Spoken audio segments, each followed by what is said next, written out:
All right. How's it going, everybody? My name's Antonio, and I am an aspiring grill master, and this is the CEO barbecue. Let me make it a little bit more moody in here. And the CEO barbecue is just basically me sifting through potential investments for my portfolio, talking to the people running those companies and whatnot. My portfolio, though, not your portfolio, not necessarily your portfolio. And so today I have, what do I have? Four companies on here. There's two copper gold plays. They're both sub $10 million market cap, so they require a whole lot more research than just a YouTube video, as always. One of them has a battery metals component to it, up in Scandinavia, so very interesting. I also have a just barely above $10 million market cap uranium company, as I said on Twitter. I've seen a bunch of those up posting interviews around these smaller cap uranium names, so I thought let me just sit down for an actual interview with them. And then I'm going to be closing it off with a $45 million copper development company, which I kind of think has a call option on the copper price, if you will. But they also have a zinc element to it, although they don't have to spend the money on it, which I thought was interesting. So, yeah, well, you see that conversation in here. So we're basically going from Scandinavia to West Africa, then to the US, then back to West Africa, and then to Canada, specifically in Quebec, but also just for a brief moment to the Northwestern Territories. So lots to talk about here. As always, though, the fact that I'm grilling these CEOs doesn't mean I'm buying their stock, and it by far doesn't mean that you should blindly do so either, okay? First of all, never care about what I think. I've never made any money worth writing home about in this space. So, but yeah, be sure if I ever do, I'll let you know. I'll scream it off the rooftops. But please don't use any of this as independent research nor as investment advice. Just look at these conversations as what they really are, which is, well, conversations. They're nothing more. Okay. They're general and impersonal private conversations between two individuals on the internet. And if you don't enjoy losing money, you should head over to setterplus.ca. It's an official website, whatever, where you're basically going to find the company's official filings. You're going to rate them, eat them, rate them, bathe in them, whatever you want to do in them, and then talk to a professional investment advisor before taking your own decision in the end. Because the mineral exploration, development, and mining industry is among the hardest industries to profitably deploy capital in, as there are many risks that are not necessarily visible to everybody out there, and you will, again, lose your money, all of your money. You're going to lose your shoes if you put them in, if you don't do enough research and if you don't know what you're doing. So, in addition, I want you to know that I own shares and warrants of Awale Resources, and they are a paying client of Resource Talks. That makes me biased. Loud and clear. I also never send in questions up front, and companies don't have editing rights over these videos. I ask the questions that I think are fair questions coming from the community, by the way, on resourcetalks.com and whatnot. But that doesn't mean you should think of this as independent research, because it's also going to include a lot of forward-looking statements about uncertain events that may or may not happen in the future. That all said, we're taking it up by market cap. So first off is Eric Roth, President and CEO of Capella Minerals, a copper and battery metals exploration company with assets in Scandinavia, more specifically Norway and Finland. Companies listed on the TSX Ventures Exchange under the ticker symbol CMIL, with an average of about 42,000 shares trade each day, with a 52-week high of 22 cents and a 52-week low of about 2 cents. With a market cap of 6 million Canadian dollars and about 237 million shares outstanding. Today, this is a 2 cents stock. So, well, not unusual for right now, very close to that 52-week low. There are 38 million warrants and 4 million options, resulting in about a 280, and I'm rounding up, fully diluted shares. Most of those shares are in the hands of insiders and institutions, with some of the bigger names in here being some of the more recognizable names, probably better to say, being Sandstorm Royalties at 8%. Then there's also EMX Royalty Corp at an almost 5%, and insiders are talking up to about 6.5% of ownership. As of the last financial statements, which came in at the end of August of last year, the company had about $150,000 in current assets, about half of which was cash, and the other half was evenly split between account receivables and prepaid expenses. That sat on the balance sheet against about $1 million in current liabilities, mostly in the form of account payables. Of course, you want to go through the setterplus.ca filings yourself to see the most up-to-date financial data that's on there, because after this publishment was after this was published, after after the statement was published, I'm looking for words there. Capella has sold some of its Norwegian projects for a combination of cash and shares that equals $7 million in total. And they also raised $1.2 million in November of last year, which actually by now probably means that they're basically sitting at a negative EV as their market cap is less than the price they sold their assets for, which well, I suppose again is a sign of the times on the Canadian stock exchanges. Capella also doesn't spend all that much money on G&A. Again, from that last statement, I'm seeing a give or take $50,000 a month cash burn rate. But numbers aside, after the sale of the Norwegian project, as far as I understand it, the focus for the company right now is Finland, where they have multiple assets, different projects looking for different metals, basically. More specifically, we're talking copper, gold, and lithium, and well, copper, gold, and lithium, basically. Potentially a cobalt element to it, though, as well. All three of the Finnish projects are under a joint venture. So the copper gold project is, as you might expect, where you find most of the copper and gold in Finland. That's northern Finland. It's close to Santa's house, basically, but also not too far off from Agnico's Capella mine. That's a gold mine, which, fun fact, that's Europe's largest gold mine. Then there's also the Ikari Gold Project. That's a Rupert Resources project, oftentimes referred to as one of the best undeveloped gold projects in the world. That's also in that area. So this is yeah, well, it's on the central Lapland Greenstone Belt, and they are looking for an orogenic gold and copper deposit, which is hosted in metavolcanic rocks, and they are dating from, if you want to really get nerdy about it, the Precambrian period of some 550 million years ago. So again, this is a joint venture project for Capella. They have 70% of that joint venture, and the other 30% is in the hands of an Australian listed company by the name of Cullen Resources. This is also the project that's closest to drilling. It's got the permits, it's got the geophysics, drill targets, everything's ready to go, and exploration here is planned for Q1, so soon, basically, from now. And then moving further down the map, so away from Santa and into central Finland, Capella has a lithium and a rare earth elements project in central Finland again. This is southwest from the Calibre mining district, which is a large Sibanye-Stillwater owned and operated lithium project, which is important because Sibanye is also currently building a processing facility to the west of that mine. But they're potentially running up against an issue, kind of a good problem to have, really, I suppose. But there's, although large, their development project will potentially not be enough to feed that lithium hydroxide processing facility. So the feed will have to come from someplace else, basically, which is also where Capella comes in potentially, and that's the more or less the whole thesis for this district, as far as I understand it. As far as for Capella's land holding here, it's actually 5 reservations that it's all split in, and in total they cover a 2,300 square kilometer land package. Lithium, again, as I said, hard rock lithium deposit that we're talking about in this area of the world. It's typically what you'd find, so characterized by spodumene-bearing pegmatites. And this whole land package is under an earn-in joint venture as well. That's with European Energy Metals Corp, where they'll basically have to spend some money. They'll have to spend $2.5 million and make some cash payments over a 4-year period to earn an 80% interest in these 5 basically 5 lithium projects that make up the land package. That's not it, though, because a bit further down to the south, and so in southern Finland, Capella has another lithium and rare earths JV. This one is again with Cullen Resources. This is a 70-30 JV as well, again to the benefit of Capella. This is a smaller project, so we're talking about a 50 square kilometer land package, but this package covers a few historically producing lithium mines with little to no modern exploration on them, and Capella and Cullen are now collecting data, analyzing it. There's already available geological and geophysical data on these projects, so potentially more to come from these projects in the summer. Not as active as the rest, of course, and in earlier stages, I mentioned, still analyzing the geophysics here. It's not only JVs that the company has, but we'll probably talk about more. Yeah, we'll talk more about the Norwegian assets as we move forward. But that's not it in terms of JVs. There's more projects. There's 3 more JVs. They're in the Americas, so there's 2 in Canada. That's two gold projects, and there's also a gold and silver project in Argentina, all of which, again, under JVs with different parties, the biggest one of which being Agnico Eagle.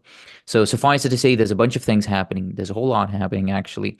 And I am not hard to get confused. So, Eric, I'm almost starting to get confused here. So you have to jump here and better help me better understand what the goal here really is. What do you really want to do? What do you want to make of this company, and how do you do it? Sure, thanks, Antonio, and great introduction too. So you really covered a lot of bases there. No, look, it's a valid point, and look, I guess where we are at the moment as a company, our focus is Scandinavia, as we have talked about previously. So obviously, up until now, the priority were the high-grade copper assets in Norway. Now, as you mentioned, we did just do that deal. The idea with the Norwegian copper assets is basically to combine them with some nickel projects in northern Norway and combine those assets and put all of that onto the Oslo exchange. And exactly what you were talking about in the introduction, just given the lack of capital available in Canada, we do see that as a better path forward for those projects. Now, as you mentioned, I mean, the deal that is on the table for the acquisition of our copper assets is actually much more than the market cap of the company, which really shows you how broken Canadian markets are at the moment. Mm, But nonetheless, so just on that subject, Antonio, so we did have a shareholder vote a couple of weeks back now, and it was basically approved, that deal. So now we're just in the listing process here in Oslo, and we do hope to have that deal closed by probably around March or so. That's the current sort of mm, timeline that we have on that. And there's a lot of appetite in Norway. There's a lot of things been happening, and in fact, just a couple of days ago, in the Norwegian Parliament, there was a meeting on how Norway could be a critical part of the European battery metals, and whether it's copper, cobalt, or any of these sort of metals that are required for the clean energy transition, if you like. So there's a lot of momentum, I guess, on the Norwegian side of things. So we think that'll be a very successful deal. And what will happen is essentially two things: is that one, Capella will come out the back end of that very well funded, as you mentioned. 5 million of that 7 million is in cash. And then the second part of that is shares in the new co, which is the Oslo listed entity, which will be distributed to all of the Capella shareholders. So the idea basically is that Capella comes out the back end very well funded, but also Capella shareholders also get a piece of the action too in terms of the new co. So we will just distribute all of the shares that we get in the new co to Capella shareholders. So essentially, at the end of the day, Capella shareholders will have two pieces of paper, one on our side and one also for the new co. So what does that mean then for 2024 and going forward? Assuming the deal does proceed all the way to closing, those copper cobalt assets in Norway will go into the Norwegian entity. Then what we will focus on, as you mentioned, is the Finnish side of things. So we have the copper gold assets up in northern Finland, that's up in the central Lapland Greenstone Belt. And then, as you mentioned, the two lithium projects in central and southern Finland. So for us, and the first cab off the rank is basically to be drilling. We have drill permits in hand for a number of the projects up north, but there's two specifically that we want to kick off with. And one is a target called Quilero, which is an old Anglo-American copper gold target. This is just to the southwest of the Kittilä mine that you mentioned. That's the Agnico Eagle mine. mm, And basically, what we're looking for is to drill there and test that target come March. So sort of the time frame here is that on the one side, we'll be putting the Norwegian assets into this new Norwegian entity, this Norwegian listed entity, and in parallel, we'll continue to push forward with our Finnish assets. So that's the northern Finland side of things. And then the central Finland side of things, there's two lithium JVs, as you mentioned. The first one with European Energy Metals. We just announced basically a week ago they've reached the first milestone. They had a really busy summer and autumn in 2023. They spent basically 1 million Canadian on that project in that time. Quite a few good targets have come out of it. Two exploration licenses are being permitted as we speak, and that gives the company permission to drill those target areas as soon as those are approved. And we do expect that to happen sort of Q1, Q2 to get those drill permits. And then, of course, we have the Pero, which is the one in the further to the south. That's the one with the JV with Cullen. So for 2024, our focus will be Finland, essentially. It'll be the copper gold assets in northern, up in the central Lapland Greenstone Belt. It'll be the lithium rare earth project in central and southern Finland.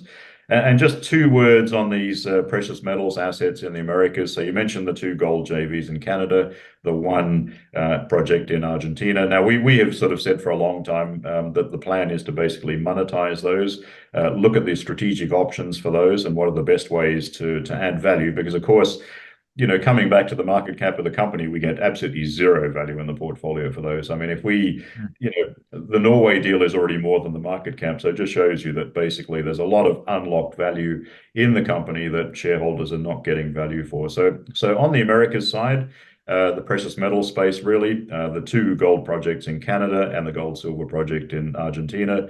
The idea is to look at effectively monetizing those assets and basically bring that back into actually add some value at this point in time to Capella shareholders. And as you mentioned, one of those gold JVs is with Agnico Eagle. That's the Domain project in Manitoba. So we have basically been talking about strategic alternatives with them, and they are fundamentally on board also too with looking at ways to bring third parties in. And I think the timing is good. I think from a gold market perspective, I think it's a great opportunity for people who are looking for new assets. Right. So it's again, just to sort of recap here, the projects in the Americas, so in Canada and Argentina, you're looking to divest from those, monetize those assets. That's Then correct. the Norwegian assets, they're all getting bundled up and sold to different entities that's going to list those on the Norwegian stock, on the Oslo Stock Exchange. You're going to get cash for that. And so you're essentially left with the three assets in Finland, whereby the copper gold project, that's a 70-30% joint venture. That's going to be the focus for, well, basically the foreseeable future. That's correct. And Okay. Antonio, and just to clarify too, so on the northern Finland assets, which is the central Lapland Greenstone Belt, so we are the operators. We currently have 70% of those. We have the agreement is we can earn up to 80% and potentially 100% if the JV partner wishes not to participate down the track. But so we can earn into 80% on those projects. But as I say, there is a path to 100% if the JV partner elects not to participate further. So those are the projects that we're pushing forward, and the southernmost of the lithium projects, which is Pero, which is part of that same joint venture. The other big joint venture, which I mentioned, the European Energy Metals, they are the operators, and basically they will be pushing that project forward this year. So I think from our perspective, it does help us a little bit. It certainly narrows the focus in terms of let's assume the Americas assets are basically divested at some point in the near future. Norway will go into this Oslo listed entity. So our focus then, what we need to focus essentially is on these central Lapland Greenstone Belt projects up in northern Finland and the Pero project in southern Finland. So the focus becomes much more clear. From an investor understanding point of view, I think it makes the story much clearer to understand. Definitely does. For sure. First time I heard the story, I had a hard time wrapping my head around it. And so I'm happy I'm having this conversation with you to go through it that way. It's so that becomes the focus, and but do you think that for the foreseeable future, the money that you're going to have is basically going to go all in the ground there, or are you still going to be looking to add on more projects to the portfolio here? Yeah, so I think once the Norway deal is signed, sealed, and delivered, Antonio, I think obviously at that point, so we and the reason for waiting to drill in March in the northern Finland projects is essentially because we would like to make sure that on the back of discovery we have the means to continue. Because one of the things to keep in mind too, the best time to drill in northern Finland is the winter. Now, and obviously. What we would like to do is have the Norway deal close, make sure we have the cash reserves. At this point in time, the initial plan is a scout drill program to vector into mineralization. And then, of course, on the back of success, we could continue. So the plan is to make sure that we have enough cash to do that without having to go back to the market, right? So that's sort of why we're waiting until March to drill the northern Finland projects. And then basically in parallel, the Central Finland project, European Energy, they'll continue to push that forward in parallel. But the idea is to come out the back end as a well-financed, as a well-funded junior, basically, with a clear focus now on Finland. How much money are you going to be spending on that Kilero target on the North Finland project? Yeah, it's a good question, Antonio. We, as I say, we just have the initial plan is a first scout program of 2,000 meters, and that's not expensive. I mean, that's $500,000, a bit more. But obviously, the idea is knowing that we have cash in treasury on the back of success that we can keep the rig turning, right? I guess that's the sort of key thing there, without having to go back to the markets or break, you know. So that's the sort of strategy there. And there's a second project up there too, which we can actually drill in the summer, Antonio, which is called it's the Satapora mine extension. There used to be a mine there that Urukumpu managed. It was a copper gold mine called Satapora. We have the western extension of that, and the plan is also to drill that during the summer. So there's at least two drill programs we have ready to go in northern Finland, and then also potentially in southern Finland. There may be more things coming out as well. But obviously, we want to make sure that we conserve the cash. We use it wisely. As you know, markets are pretty tough at the moment. But obviously, it's finding that balance between moving projects forward and making sure we don't, we still keep some ammunition in treasury. Hmm. But still, no plans to pick up something in the meal because I mean I know that cash can sometimes also burn a hole in your hand, where Mm, you're spending $500,000 maybe on this exploration project or a bit more as you said, but then you still have like almost $5 million. That's a correct. whole lot of money for almost any company, but especially for a junior. So what do you do with the Correct. rest? Do you just sit on it and wait for better exploration opportunities, or what do you do? Yeah, so other than the projects that we currently have, if you're referring to picking up new things, obviously, we always keep an eye out on other opportunities. I mean, I'd say that obviously, if we were to look at something else, I think there's two criteria we'd have to apply. Is it better than something that we already have in the portfolio? And the second thing too is that does it make the story? We don't want to distract too much from the story. So if we were to pick up something else, it would need to be something that is an easy it's understandable for investors as to why we picked that up. I guess that's probably what I want to say. So, we wouldn't go off chasing a project in Mongolia or something, right? I mean, that's not, that's just, it would have to be something in Europe that makes sense in the context of that sort of base and battery metal story. Hmm. I've heard that private jets have a hard time getting in and out of Mongolia, so that could be a challenge too. But Yeah, I don't have one myself, so that's not a problem for me, but I do. I have heard that too. So, okay, yeah. so you're not going deep though on Kilero. I mean, if you're saying 2,000 meters, $500,000, so you're spending what about $300, so that's not. I don't assume it's deep. Yeah. So basically, so just the backdrop to Calero there, Antonio. So this was actually a project that Anglo American delineated about a decade ago. So it's been sitting there. We in the interim have done some more work in that district. For example, 2 years ago, a year and a half ago, we did a high resolution drone magnetic survey over the area. So we get a good understanding of the underlying geology. So just to explain what happens up in northern Finland, you typically get these very thin till covers. And so there's very little geology sitting on surface. And so what Anglo American identified at the base of this till cover, which can be a few meters thick, are these very high grade copper gold numbers. And just to give you an idea, without getting into too much technical detail, but some of those numbers were up to 0.6% copper, which for that kind of sample is just off the scale, Hmm. for that part of the world, and in fact for that type of sample. So we're really encouraged by that. It's a very strong anomaly that's just begging to be drilled. It never has been drilled. But as I mentioned, the idea is that the 2,000 meters is to start, and we've got a good understanding of where the mineralization could be sitting. But the idea is to drill those first few holes, get some vectors to mineralization, and then to continue drilling from there. So we just start with. I'm not going to say today we're going to drill 20,000 meters before the winter's out because that probably won't happen. But what I'm saying is we do the 2,000 meters, get vectors to the mineralization. If we can see clear vectors, we will chase those for sure. So. Hmm. But how many meters we do, it's a good question. I don't know at this point. We just keep it open, but as I say, it's just nice to know we have the cash to continue on the back of success, right? And by the time you see whether or not the vectors are where you need them to be, that's what are we talking? End like the end of May or Maybe Yeah, any so tips yeah, you can so add so on? I so I'd say Antonio. So basically, so we will be drilling this in March. So now the idea, as I say, we need to get most of the drilling done in the Calero area during the winter. Just when the ground is frozen, it's much easier to operate there when you're moving heavy rigs around and things like that. So the plan basically is to do those 2,000 meters. We don't need to wait for assays. I mean, obviously, in a perfect world, yes, you wait for assays, but that could be 2 months.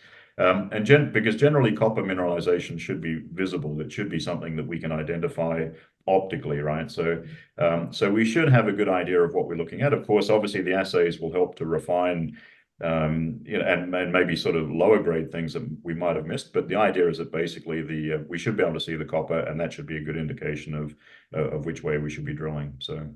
Right. Okay. And then from then on, but you can. So what happens in May when you see those results? Do Mhm. you interpret them? When do you go back then potentially? Yeah, so we would have so on that particular target, we would then have to go back next winter. That's why the idea Mm, is to try and get as much done. As I said, it just becomes much tougher. On that particular target, the ground is very soft, so it's better to be operating there with a drill rig when the ground is frozen. Not to say we couldn't do a summer program, it just becomes a little bit more challenging. And here I just mean challenging from the point of view of we don't want to destroy half the countryside dragging a rig around, right? It's more from a just making sure that we have minimum impact on the project, right? Which is the key sort of thing here. But obviously the idea is on the back of success, then the story changes and it gets a life of its own. This project. So. Well, what does that change mean? And where I'm coming from with this question is that the Kilero target that you'll be drilling here soon has an interesting story because it's been in a couple of capable hands historically too, including, as you said, your next door neighbors who now have a mine basically. So what I'm wondering here is how come? As in, they find something mine worthy basically. They zone in on that. I get it, but why do they drop that zone specifically? And if Mhm. you find something of interest, if you have that success that you're talking about there, would there be willingness to buy you out basically? Oh, sure. And Antonio, what I can say is that of the projects that we currently have in the portfolio, it's the one that most attracts the eyes of the big companies, right? Because this is the one where people look at the size of that anomaly and they go, you know what, that could be something really significant. And in fact, even the company that used to have it, they're obviously sort of keen to see what happens out there as well too. But I think if I look at Anglo American's history, and I'm not an expert on all of their movements internally, but I do know they were working in this area around the same time they discovered the Sakati deposit, which is a nickel copper cobalt PGE project to the east of us.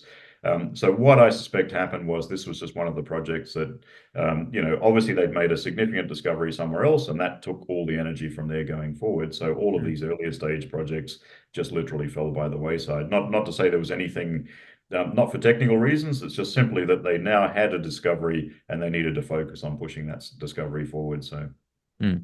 How far up a discovery process? And again, this potentially is the forward-looking statements that I always Mhm. reference, but how far up a discovery process would you have to take this thing before it really becomes an interest to someone to come in with a bid or something along those lines? Well, maybe I'll frame that in the context of our personal experiences over the years, Antonio, and probably your listeners and people who followed us would know we've had quite a lot of exploration success over the years. We've made discoveries, and generally the tipping point at which someone jumps in, I mean, okay, it obviously depends on the project and what's been drilled, but our personal experiences, if I look at our previous experiences in Turkey, that was on the Hot Martin project. We'd made the discovery, we took it through resources, and then we started doing those scoping level mining studies, and that was the point at which we got bought out.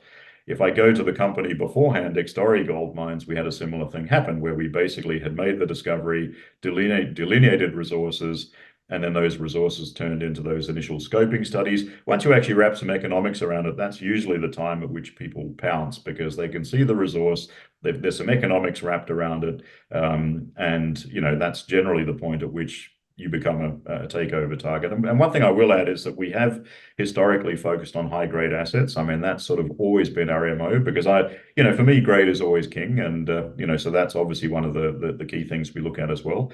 But as I say, look, every project is different. Maybe on the back of one good drill hit, somebody's already interested. But I think in general, it's once you have a resource defined, that's when it suddenly, really jumps up people's radar screens. And I think that's probably the point we're looking at. Resource, maybe one of the early scoping studies, and that's usually the point at which other companies pounce. Hmm.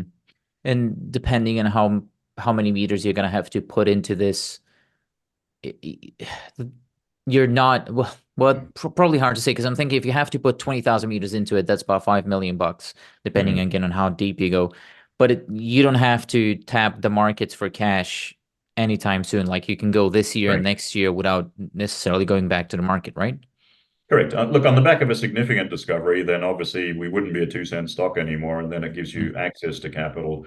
But the plan for the moment is not to go back to, obviously, with 5 million in treasury, we won't need to go back to under normal, exploration circumstances, I guess. I mean, if we happen to hit something significant, then suddenly you get two or three or four drill rigs out there. Well, maybe we need to see sort of where we get to. But of course, that's a step-by-step process. But the plan in principle is to go through 2024 without raising. But on the back of a significant success somewhere, and if you really want to accelerate the project, you may need to have access to extra cash. But that's obviously something we'll look at the time. So, but mm. as I say, at that point, we wouldn't be a 2 cent stock anymore. That's for sure. So, Well, but that assumption is maybe something I also want to talk about because I've seen a couple of companies hit good discoveries. Again, a Awale resource is a recent example. They recently made a new discovery, correct. and their stock is still stuck, basically. So is there something you could do? Why do you think thing is happening I mean, in your case, well, Wally's case, new discovery. In your case, a sale of an asset that's worth more than what the market is giving you value for. So Mm. what can you do? I mean, is it marketing? Can you go to conferences? Can you talk to hedge funds? I don't know. What do you do to get the share price out of there? Mm. Yeah, and just on the Awali side, I have been associated with Awali for a few Mm, years, and look, it's a fantastic discovery, and I think you're right. The market hasn't given it full credit for what it is. It's a brand new concept and a brand new district, if you like, and nobody expected to find that sort of copper gold mineralization out there. I think a similar thing could happen with Kilero. Most of the targets up in that central Lapland greenstone belt are gold, as you mentioned. You mentioned Ikari. You mentioned a few of these other discoveries up there. There's mostly gold. One of the differences here is, I think, because we have quite, there's obviously the target we're looking at has a very strong copper signature, so that could attract some of the majors who are also looking in the copper space. Of course, Wally also has copper in their discovery, but of course, Newmont is the mm, major shareholder there. So, in our case, we don't have any big corporates on the share register in terms of, yes, we have Sandstorm, we have EMX, but remember, they're not production companies. They're companies that like to, they're royalty companies basically. So keep in mind that we don't have any big corporates on the share register. So in terms of explorers and miners, so I think that would obviously be a bit of one difference potentially that we do have for sure. mm. Are you planning on, having mentioned marketing, are you planning on ramping it up or doing more conferences or something along those lines this year? Yeah, look, I mean, how much you spend on marketing is always one of those questions that, how much is enough? I mean, some Mm, people have unlimited budgets. So I personally think that, there's a few select meetings, obviously, that we have to go to in terms of, I think, well, we should definitely go to. Beyond that, I think it really comes down to hopefully the results will speak for themselves. But, the problem with marketing, of course, is that, you could go to a conference every single week of the year and not actually do any real work, right? And that's the trap that I think a lot of companies do fall into. But so we rather view it as more selective. We will go to a few selective events where we talk about progress, where we talk about the projects, but hopefully the results will speak for themselves. I've also heard the argument that North American investors generally care more about America's focused exploration companies. So that maybe also raises the question as to why not move to the Oslo exchange where you have European investors who care about Mm. European projects. Correct. Well, it's an interesting question, and probably in hindsight, Antonio, it's something we should have probably done, right? So, I mean, we actually approached the Oslo Exchange about 3 years ago. We sort of ran it through all our shareholders, and everybody said, no, no, no need to do that because they can all buy through the TSX anyway, right? So that was the sort of reaction 3 years ago. But maybe if we asked all our shareholders today, it would be a different answer. My comment to that, I think, is just that one of the potential issues I think we had with Norway was just that people didn't understand Norway. So Finland, for example, is very well known to North American investors, particularly Canadian investors. I think Norway was a much lesser known entity, and I think that was always the doubt potentially in a lot of North American investors' minds. Oh, it's a green country, et cetera, et cetera. But they're very much behind mining. All of the work that we've done, we've always got every single permit we've applied for. We've had a lot of support from the communities in the areas that we operate. And people have actually forgotten that Norway produced copper for 300 years. I mean, they started mining there in 1650. A lot of the mines closed down in the mid 1980s, and the only reason they closed down, Antonio, was simply because copper prices tanked in the 80s. So, these underground mines didn't make money anymore. And the second thing, of course, that happened was oil. They discovered oil, so everybody just migrated off into the oil patch, right? I mean, that was easier money than mining, right? So there was nothing wrong with the mines or the country from an exploration or mining perspective. It's just really circumstance. And then, of course, because you haven't had any real news flow for 40 years out of Norway, people have forgotten that it was a mining destination. So I think probably one of our biggest challenges was more just the people just didn't know Norway as a destination. And I think what you will see over the next few years, I think people will be really surprised. To me, if I had to make an analogy, it's what Finland was 10 years ago before it really was on everybody's radar screen, right? So Hmm. so I think that was part of the thing too, in terms of North American investors, I think didn't fully understand Norway. And to come back to your original question, yes, we probably should have done the listing at the time. But as I say, we did look into it, asked shareholders, most said, well, not really necessary. The TSX is fine, just we can buy shares there. And that's where it stayed. So, but in hindsight, it's probably something we should have done. Hmm. Well, but you speak of it as if it's no longer a possibility. I mean, is it like totally out of the question right now? No, it's not totally out of the question. So the question would be now, if we have a Finland focus, should we be looking at another exchange in Scandinavia? So I guess that would be the only one question. So because we then won't have any assets in Norway on the back of this, on the back of the deal for our copper assets. So it's certainly not off the table. It's certainly, and just to give you an idea, Antonio, so we sat down with the lead brokers who would be running the process for listing this new co in Norway. I mean, to paint the picture, there's like three companies, exploration and mining companies listed on the Oslo Exchange. I mean, how many are there on the TSX? Like, I don't know, 2,500. I don't know what the number is, right? Probably. And the guy just said to me, he just said, that's your problem in Canada, right? I mean, you've got 2,500 companies fighting for, an ever smaller pot of cash. And here in Norway, we've got literally three exploration and mining companies listed. And there's plenty of money looking for, especially when it comes to, anything to do with critical metals and battery metals and all of this sort of stuff. There's a lot of support, within Norway for that. So there is a huge advantage in looking at some of these exchanges, maybe as secondary listings, but there's certainly a big benefit for doing that, I think. Hmm. Yeah, well, I totally agree. You're giving me ideas. Like you're almost making me want to start an exploration company and list it in Norway. But then I'd have to run an exploration company, and I don't think my wife's gonna appreciate that. Yeah. But well, you're actually involved in more than one exploration company. You've recently joined another board. How many things are you working on right now? Yeah, so I'm on the board of a company called Tico Minerals, and they're also operating in Norway. So and basically now their focus going forward, I think they will be very active in Norway. So that's I think they've got a good team behind them. They've got a solid footing, and of course we've known their main shareholders and the CEO Sven Gollen. We've known him for quite a long time, and we've had a long relationship with them. So obviously we want to make sure they succeed as well. And separately, I'm also on the board of a company called Thunderstruck, which has some gold and copper projects in Fiji.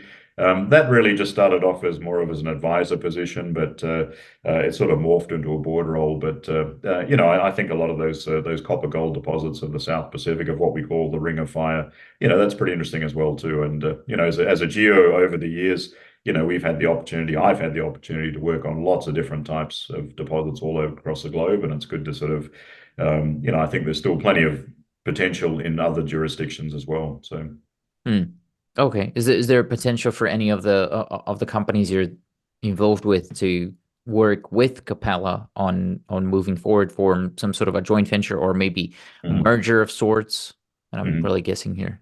Yeah. And Antonio, yeah, certainly with the Tico side of things. So we have a very, very close relationship with Tico. And in fact, we are joint venture partners. We have done a joint venture with them on one of our northern Norway projects, which is called Vardøsbydevara. So, and there's a lot of cooperation between the companies in terms of, I'll say sort of like a business intel and what's going on politically in the country and, what's all of this sort of stuff. There's a lot of, we really do want to make sure that each succeeds, right? So there's a lot of working together going on in the background, and I think that's healthy at the end of the day because we can help them and they can help us on certain things as well too. So I think that's a really good thing to have, and there should be more of that, I think, in the industry. So Right. uh, Okay. Well, the story is cleaning up, as you said. It's quite simple as to what you're going to be doing here. You're going to be well financed. Again, I'm talking about it. This is forward looking technically because I'm just assuming the sure. deal is going to close. But Sure. still, yeah, the story is simple enough. Yeah, I think I'm all out of questions. What am I forgetting to ask you? What did you come here hoping to talk about, but I'm failing to bring up?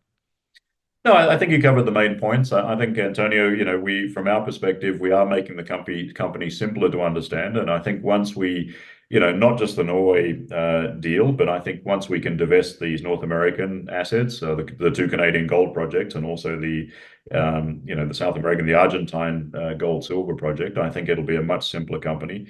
Remembering too that in our market cap valuations here we're assigning zero for all of those assets, and they should also bring something in as well too to the company, right? So keep in mind we talk about the $5 million coming from the Norway deal, but remember there's these three other projects that we are looking to monetize, and they should also bring more into the treasury as well, whether it's through shares or cash or whatever it may be.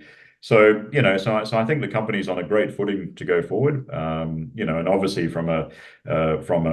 I think we've got a great set of projects in Finland, and I think there's good opportunity. If something comes along that makes a compelling case for us, we should definitely have a look at it as well. Hmm. But I think it's a great story and a good, really good growth story. I think in terms of, I think we're well placed to really take this forward. So. All right, thank you, Eric. I hope I can follow along with whatever is happening in Scandinavia. Interesting part of the world. Never been. I should visit, by the way. But those are just there aren't all that many other companies over there. I think I've spoken to probably all of them that are over there. And by the way, for people listening, if you know of a company somewhere in that region that you think I should interview, one that you like, one that you don't like, one that you want to actually see grilled, please put me in touch with them through email. It's antonio@resourcetalks.com, or go to resourcetalks.com, which is a Discord server where you can suggest it. Put it in the comments, write it on a note, and send it to me through the North Sea. Whatever you want to do, just do it. And in the meantime, I'm going to be moving up the market cap a little bit, but just barely, because next up is Awale Resources.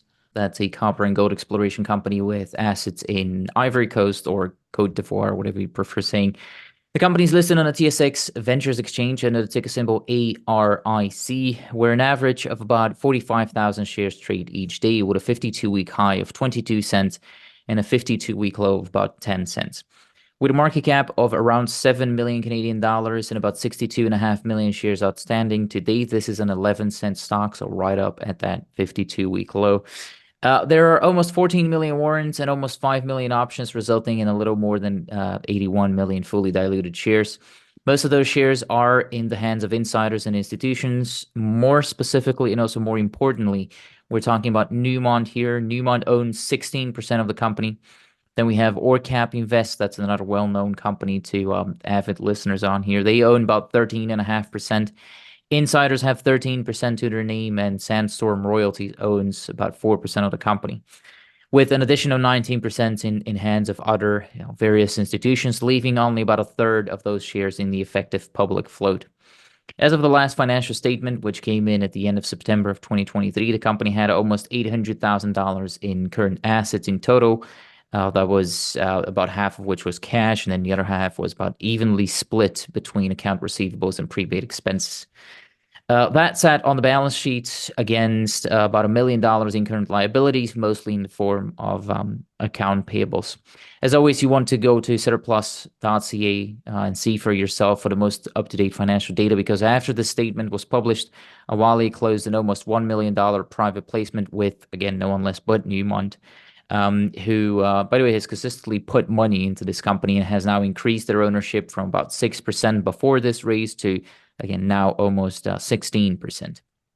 This is typically the point where I'd walk you through the G&A of the company, but given that Awale was corporately restructured last summer, it wouldn't make too much sense. But as a general rule of thumb, I'm being told they're targeting a G&A of roughly $50,000 a month. Boring stuff to the side. Awale has been on the channel multiple times, so I'm not doing too much of a full company overview. I'm going to try and link, it's not that hard. I'm going to link the videos to previous interviews somewhere in the description or whatever. But the basics here are that we're talking about big geology, and it's also on a huge land package of nearly 2,500 square kilometers. So this is a district scale approach that they're going, which is clearly getting attention from the big boys in the space, again, Newmont. Because besides becoming a large shareholder, Newmont, by the way, has also opted in for a joint venture on 2 of the 7 permits that encompass that land package of 2,500 square kilometers. That entails, by the way, that, Newmont is basically paying for exploration here. That's what the main takeaway should be on these 2 permits. Last year, they came up with an almost $4 million budget. They're expected to do pretty much the same for 2024, which will result in something we can talk about, but depending on the depth of the holes, another 5 to 10,000 meters drill program. And when I say big geology, I actually mean it. That's not just a catchphrase, because Awale is looking for a Precambrian IOCG or an intrusive related type deposit, or dare I speculate, deposits with an S, plural.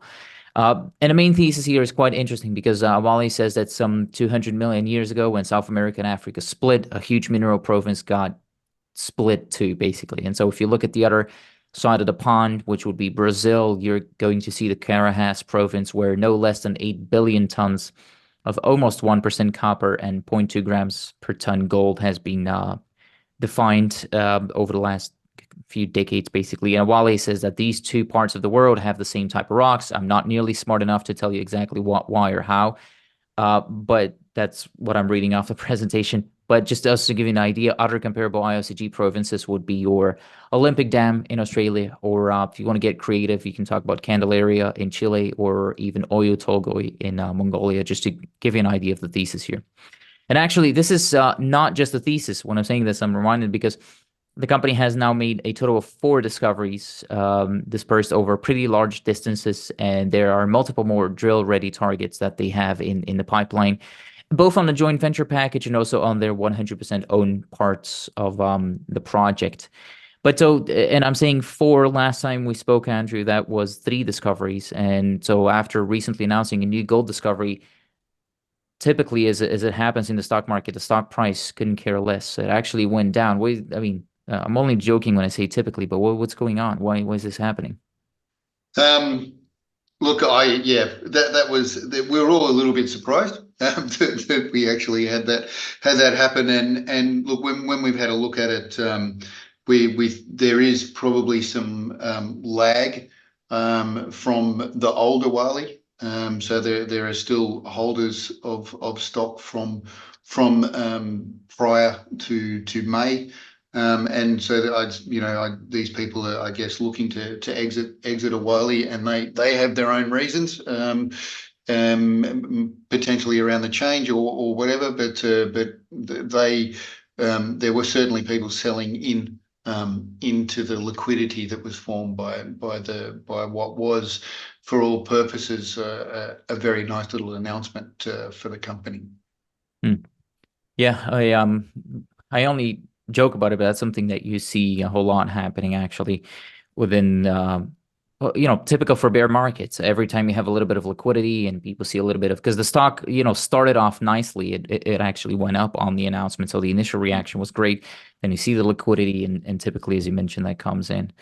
Right. Okay. Well, let's actually talk about the discovery that you made.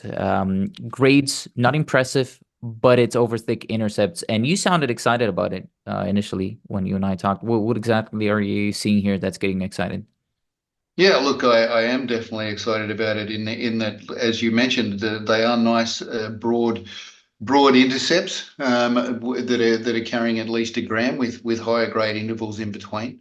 We only drilled, I mean, we have only just scratched the surface in a way. We've drilled 4 holes, and all 4 of those holes intersected mineralization, over just under 1 kilometer of strike. And that is sitting within an 8 kilometer long gold intermediary anomaly. And so there are multiple pods within that 8 kilometers, and we just picked on one of those as sort of a higher tenor pod to drill first. So we think that there's lots of scope for expansion, what I would call rapid expansion along that structure, and it is actually open mineralization as well. And the work that we've done, it's pretty nice too, in that we've been able to pretty much pinpoint or target 4 holes that intercepted the structure that we were like we looked at it as a structurally hosted thing, a shear zone host. Mm. And those holes just pretty much drilled straight into that structure, and we got mineralization from very close to surface. And so that's a nice thing for us. We know that we've got something we can chase, and we're drilling on BBM already. We announced that we'd started drilling just before Christmas, and we have been tapping the structure again in this drill program. So the guys are just getting photos and various other things together, so we can start to show the world that we are hitting the structure again as well. So I do see it as very exciting, and with the opportunity to rapidly expand on what we've got there so far. Mm.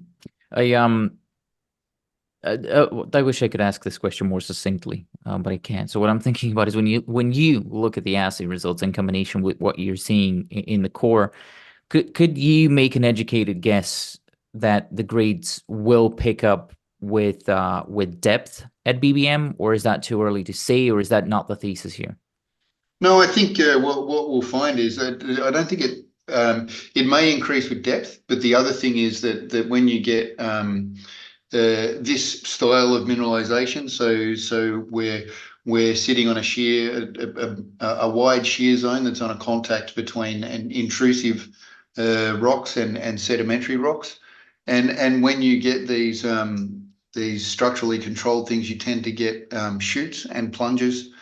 In 4 drill holes, that are broadly spaced. They were the 3 sections that we drilled are 500 meters apart, roughly. So one hole, 500 meters, drilled 2 holes, and then another 500 meters, another hole. So there's a long way between drinks on that drilling. So we don't necessarily pick up on those plunges and that sort of intimate geometry on broad space drilling like that. But we would hope to pick up on plunges in the current drilling. So it doesn't necessarily have to be deeper. It's just picking up on where those chutes are, and where that higher grade mineralization is. And once you pick up on those chutes, they tend to be continuous, and there can be sort of multiple chutes, like stepwise along the structure as well.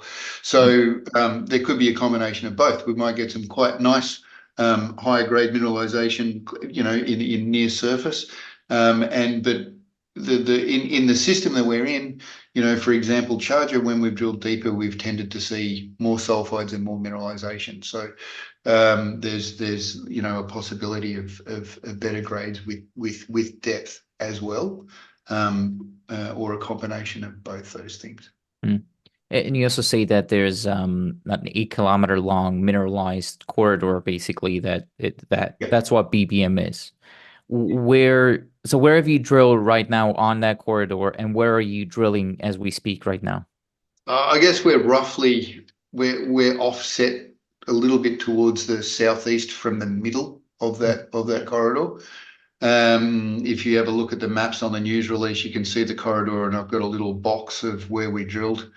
And you know, the middle doesn't mean it's the best spot either. Like I said, there are a couple of higher grade zones along that corridor, and we just picked one of them to go and drill at first. And it's where the higher order gold and copper anomalies are coinciding in that one, and there are other ones towards the northwest. Mm.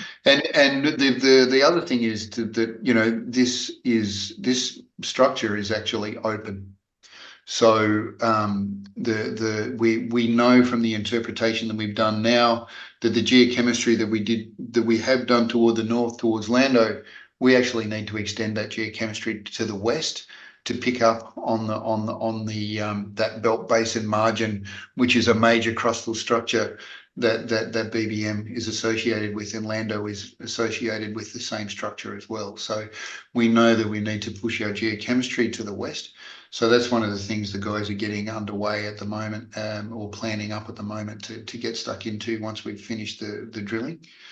And we have also at the end of last year collected soil and termite area samples to the southeast in our 100% Awale or in that Turaco option agreement permit, which abuts. So with the mineralized structure appears to extend into that permit as well, and so we've collected those samples, and we're prepping them for initial XRF analysis soon. Mm. So they're being sieved and all those sorts of things ready for initial XRF analysis in the next couple of months as well. So there's a potential for the same structure to extend in that direction too. Turaco has been active too. Now that you mentioned it, I'm reminded of that. Are you guys, I mean, how much are you guys talking? I know you're probably talking, but how much are you talking?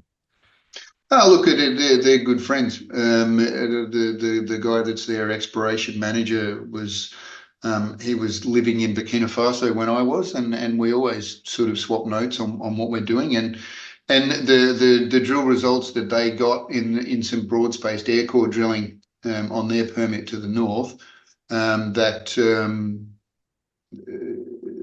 the same structure again. So it's associated with that same belt basin margin structure.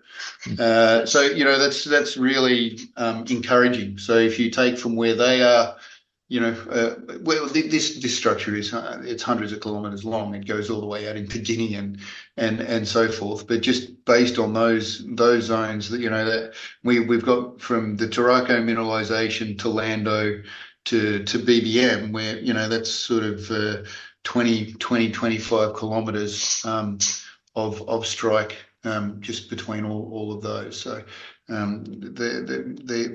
these are big, large scale structures that we're sitting on there. Right. Is with all that you know right now, is BBM become your main focus right now? Yeah, I think in the current drill program it is. So we've got sort of 4,000 odd meters planned, give or take some meters, and you know, probably 60 or 70% of that's going to be taken up with BBM. Then a handful of holes, we've got 4 holes, 3 or 4 holes planned at Charger to follow up the results that we published as well, which were nice results again, and confirming that new thesis for Charger.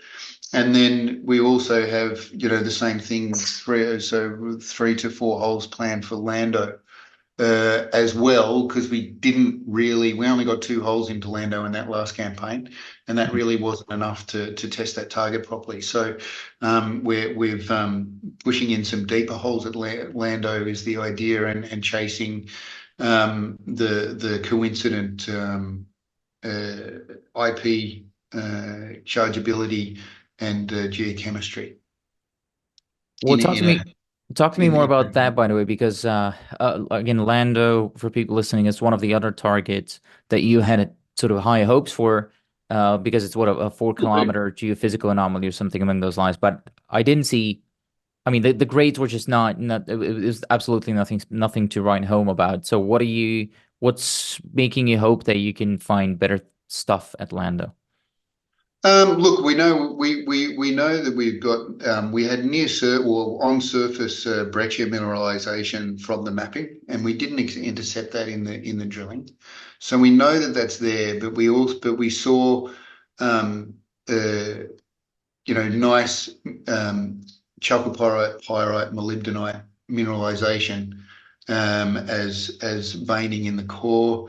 As well as the nice alteration system, some contacts and all these sorts of some nice ingredients in the core that we drilled, and we got I think it was 25 meters at sort of 0.2-0.3% copper, and so we did hit zones of mineralization in that drilling, but I get it's two small holes in, like you said, it's a 4-kilometer long geophysical / geochemical target, and definitely warranted a better push with the drilling, the extra holes that we've got planned there now. So we had difficulty with access in the wet in that initial drill program, and so we just had to cut Lando short. So right.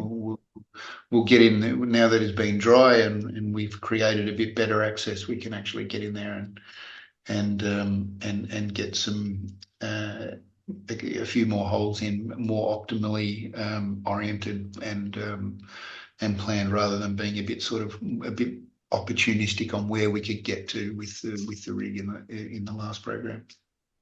And this is sort of the extension of the 2023 drill program, if you will. So it's I mean, you're doing it in 2024, but it's not technically this is not the new drill program, right?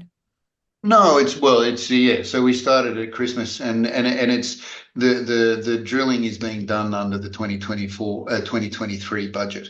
So you alluded to it, saying that we had almost $4 million this year. We actually started with a budget of $3 million for the joint venture, and toward the end of the year we got a couple of extensions from Newmont, and it ended up being we ended up adding $750,000 to the budget, which is what really allowed us to get in and plan up that 4,000 meters of drilling to sort of close out the year. And I guess that's what we're spending that's the money that we're spending right now.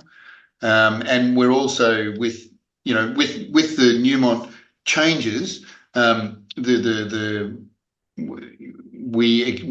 they have completely readjusted internally how they're doing or when they approve their budgets to the end of February. So previously it was the mid-December, but it's been adjusted to February. So it's also just allowed us to keep drilling through till we get that final budget through at the end of February, which should, based on the fact that they've just put $1 million in just before Christmas, plus an extra 750,000, we don't expect any change in their attitude towards the project.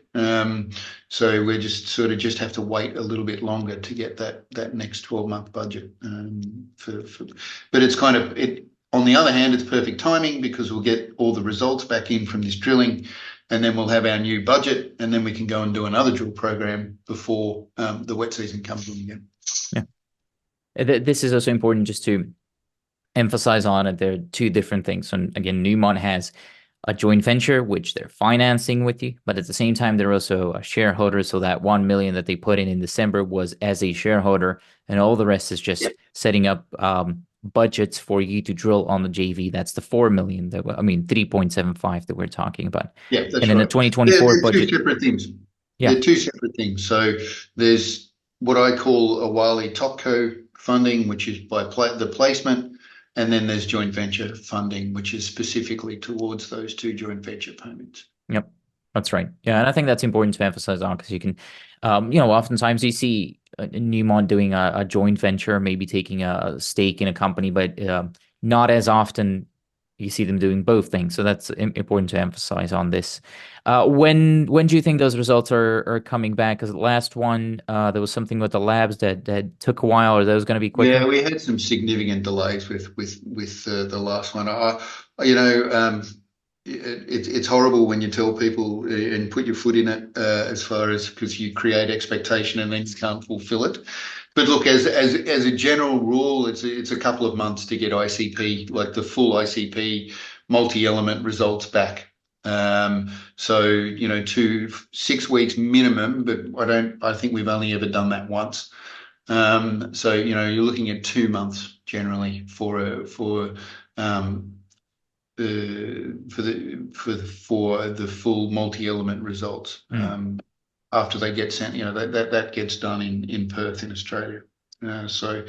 By the time we get them shipped away, and then the turnaround there, it's 2 months. So we'll be doing our first batch of samples shortly, and so that's mid-February, mid-March, late February, mid-March would be the next sort of round of results, assuming all QC and everything will be okay. Right. So about a month and a half from today, give or take. Yeah, a month and a half, 2 months from today. Good. And those results is what is ultimately going to dictate your 2024 drill program. Is that right? Look, yeah, it'll definitely feed in. I mean, we've already got other holes planned that we'd like to be doing so I think so I'm going to a conference in Cape Town at the start of February, and post that conference I'll be back in country again as usual, but the idea is I actually have the lead technical person on the joint venture from Newmont in country at the same time, and we'll be having a strategy session where I will, or not me, the team will table all the ideas that we have for the next drilling programs on new prospects as well as the ones that we're drilling at the moment. And Newmont will do the same. I mean, it's something that we do with them, on a 6 to 12 month basis. But it's always good to do it at the start of a new budget, and that will be dictating exactly the broad plan for 2024. But I based on the photo of some of the photos the guys have been sending. I'm seeing in the drill core photos, I'm seeing similarities between the core at BBM that we're drilling now to what we just announced. So I'm expecting to see some decent results and more excitement around BBM and the opportunity that it presents. So I think there'll definitely be more drilling at BBM before the wet season comes, and hopefully we get some good hits at Lando, and then also the what we're unraveling at Charger right now is also really interesting. So with the idea of opening up volume potential with the new northeast orientation, and we've got a couple of holes testing that in this program, and we've also got one offset deeper hole that's crossing through both those orientations planned as well for Charger in the 4 holes that we have planned for there. So the Charger could actually be ripe for some deeper drilling after this program as well. So it's all pretty interesting stuff. And then we haven't touched Scepter East in this program either, and it comes down to budget. I mean, Scepter East is a very big beast, and we probably need to take quite a step back at Scepter East and look at it from that perspective, and potentially, if the budget has got to allow for us to drill some very sort of broad-spaced fences through something that is all the drilling that we've done there, it's all just mineralized from 6 meters below surface, right? So, when you're in that granodiorite porphyry, you just get the. So, we need to actually drill some fences through that on probably something like a 500-meter spacing, like treat it like a very big the big system that the big system that it is, and also potentially some deeper holes on the very high order chargeability anomaly that runs along the northern margin of Scepter East. So, there's lots of excitement to come through. I think from the prospects that we've got, or the targets that we've got, and I also, I think we're on the edge of flipping at least something like BBM. I feel like BBM it's on the edge of being flipped into sort of what we'd still call, like, at the moment it's still discovery drilling. Really, we've only drilled 4 holes. But this year there could be that flip towards scoping and understanding volumes, and whether there is that the continuity of grade and geology to start to think about resource drilling and things like that. That'd be something potentially for 2025, or are you thinking this year? I mean 2025, or even post wet season 2024. Yeah. So if the current round of drilling is successful, I think we need to really think about how we're attacking something like BBM. So you're thinking, I mean, by the time you come out with a resource, you're thinking the first resource is BBM. At the moment, it's something that looks like it can fast track. Yeah, it does look like that. Yeah. Whereas, the sheer scale of Scepter East just makes it, things take longer. And look, but the new idea of Charger as well is, if we get if the 4 holes that we've got planned for Charger give back, some deeper drilling at Charger might really open it up as well. So there's 2 prospects there with I think some really good near-term potential. Right. And that's all Newmont's money that you're doing that on, basically. Yes. Okay. Right. And what about your what about your own money? Because I know that you want to do some stuff on your 100% Awale projects. How much money are you spending on it? What are you doing specifically? Well, I was we would like. Well, we've already started doing the geochemistry on that one permit, like the extension of BBM. And then on the other permits, we want to start up. On one other permit, we want to actually start up some.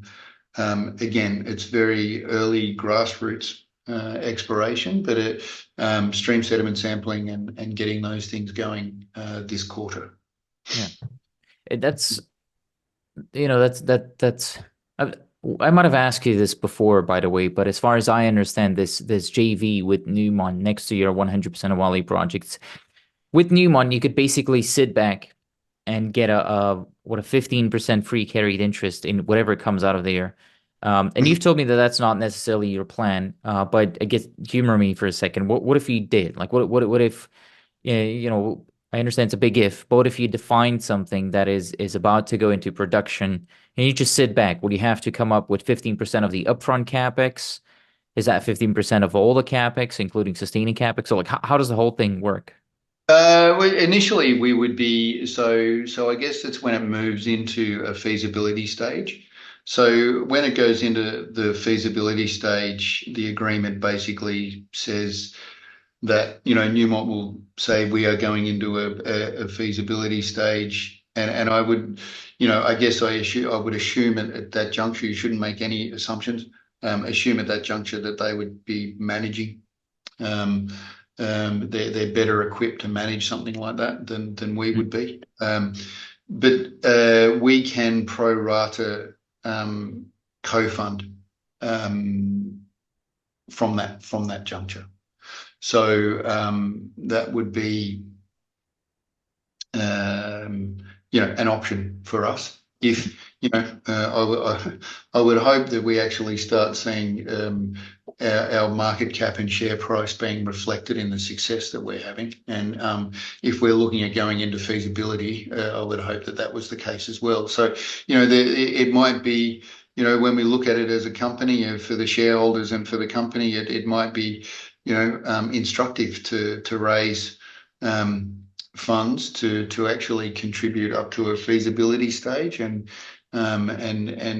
keep our 25% interest up until that point, and then maybe there's a buyout if there's a moving to mine, or I don't know. I mean, you assess the economics of the project and what the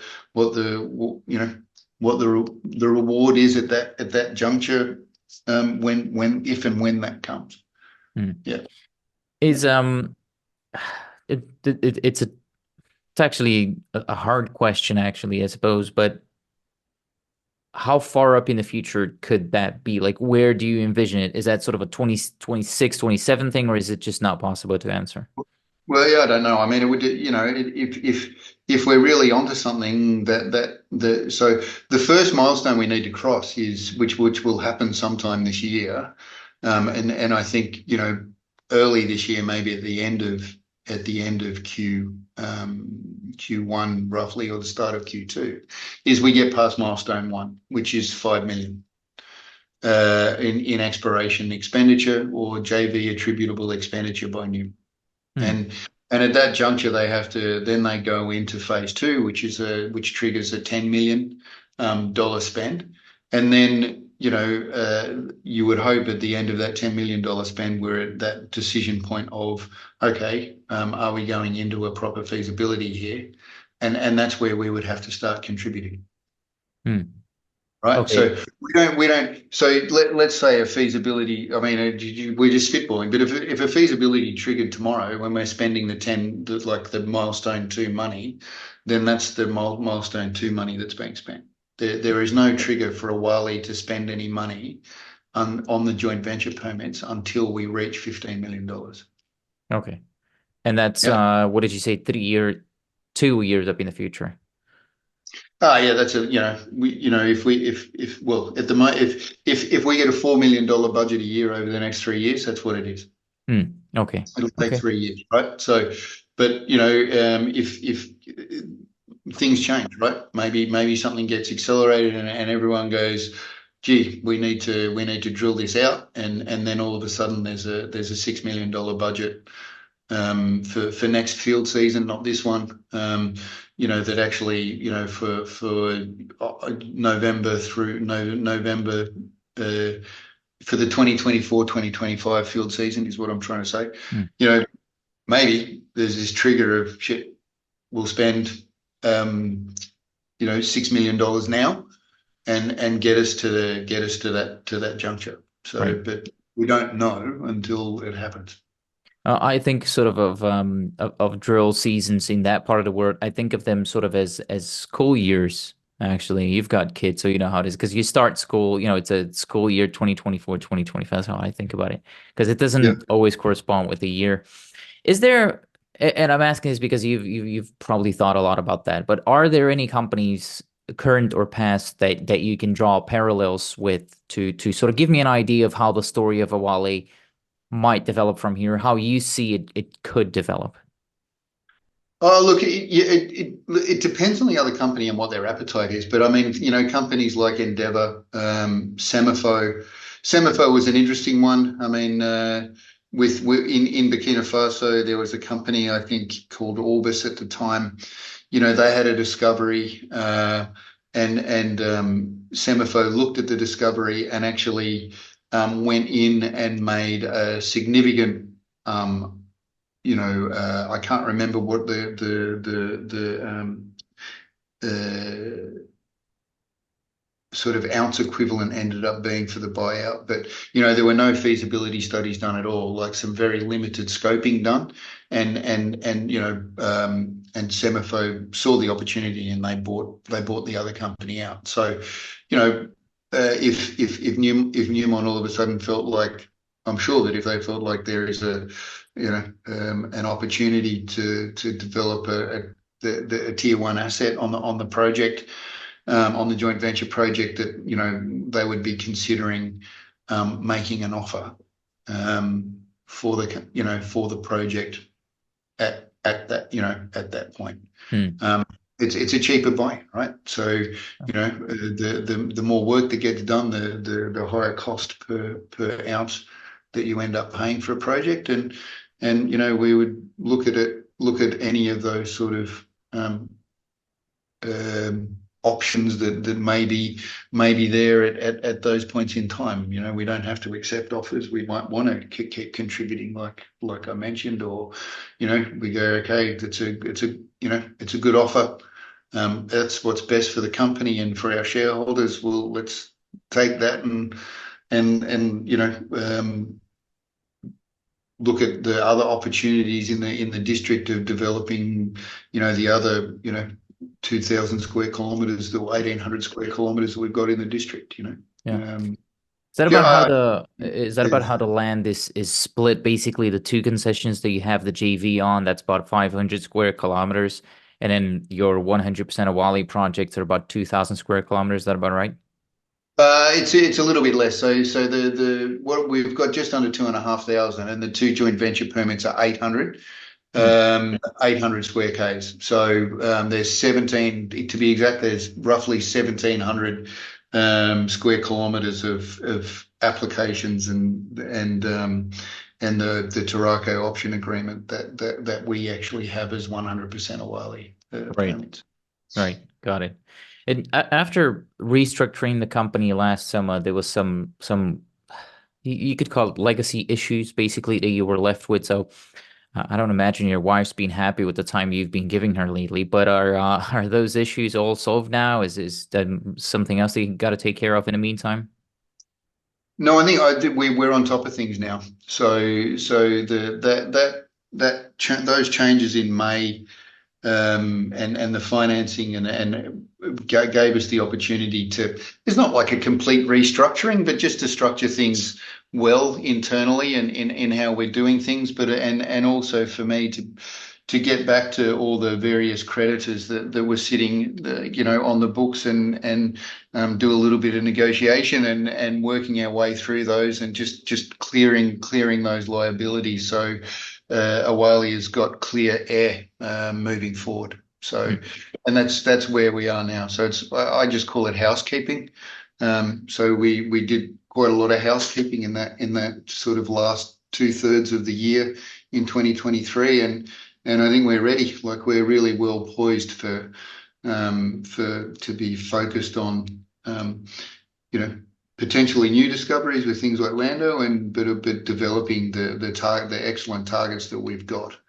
And for me, a lot of it has to be now just building that recognition of what we've actually achieved in that time as well. So it's also, 2023 has been a big year of big achievements. Three discoveries in 1 year is pretty significant. And I think something that everyone kind of doesn't pick up on is the fact that each one of these discoveries has actually got potential to be standalone from that sort of million ounce or million ounce equivalent sort of potential. Each one of them have got standalone potential. It's not like it's these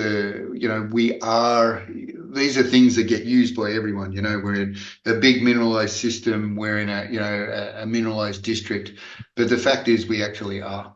And you don't come across them as a greenfields explorer very often, and so we've got significant or large discoveries on a large system, and I think a lot of the exploration in Canada and places like that, you have companies that have claims.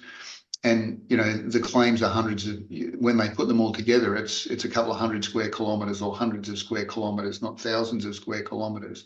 And the 4 discoveries that we've had, are often in those mineralized districts by 2 or 3 companies. Whereas we're in a mineralized district, and those discoveries have all been made by us. It's not like multiple companies, and it's something really I feel like people maybe don't necessarily pick up on is that kind of scale and scalability that we've got, and the fact that there is an interconnectedness between all these discoveries, despite them being separated by a couple of kilometers to say 10 kilometers. The chemistry, the geochemistry, and the geology of each one of these, the fingerprint, they're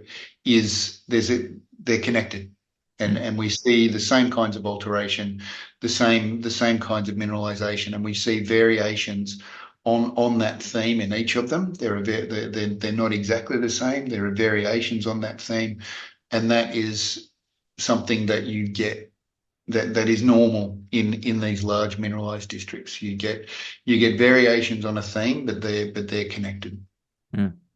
So you would, to sort of translate this to my 5-year-old brain, that would be something like you're envisioning basically. Again, that's your forward-looking statements and looking up into the future, but this could be a multi-mine district that you have your hands on. Like they could literally be 5 or 6 or more mines within that land package. Yeah, that's correct. Okay. And okay. Yeah, absolutely. And look, it's not exactly the same, but just in a land package story, what is now Fortuna Mines down at Segula is similar. It's not of the same scale as we got, so the deposits and the footprints are smaller. But that's like a multiple pit plus underground sort of a little mining district down there. And there are plenty of other the Semifo Manor district was the same. It ended up being sort of more than 5 million ounces. All the Semifo things, and I think there were 5 pits at Manor in Burkina Faso, and so but that's the thing, that's the scale of these things, and they're all owned by the same company, right? So right. And so we're in a similar sort of idea, and the footprints of things like BBM and Lando and Scepter East and are huge, and so each one of those has actually got standalone potential. So even if there were 3 different companies that had those 3 different prospects, they're potentially standalone prospects for any company. So that's the thing. The scale is quite amazing, and it's we're actually pretty lucky as a team to have been able to sort of put that together from where it was, and to see this develop the way it has. It's a really we are really lucky to be on something like this.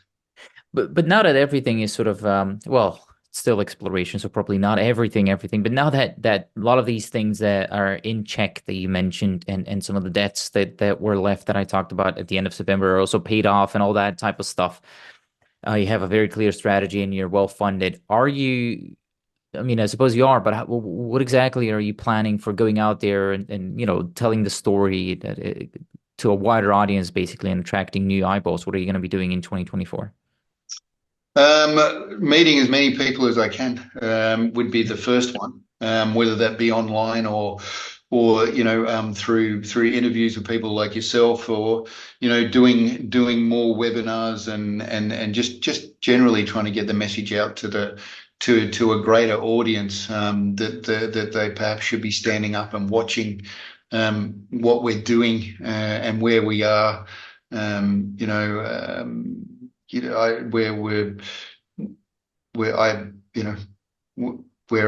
We're cheap, I think, for what we've actually got at the moment, and I think more people should be aware of that, and more people should be aware of the fact that we really do have a strong technical team, and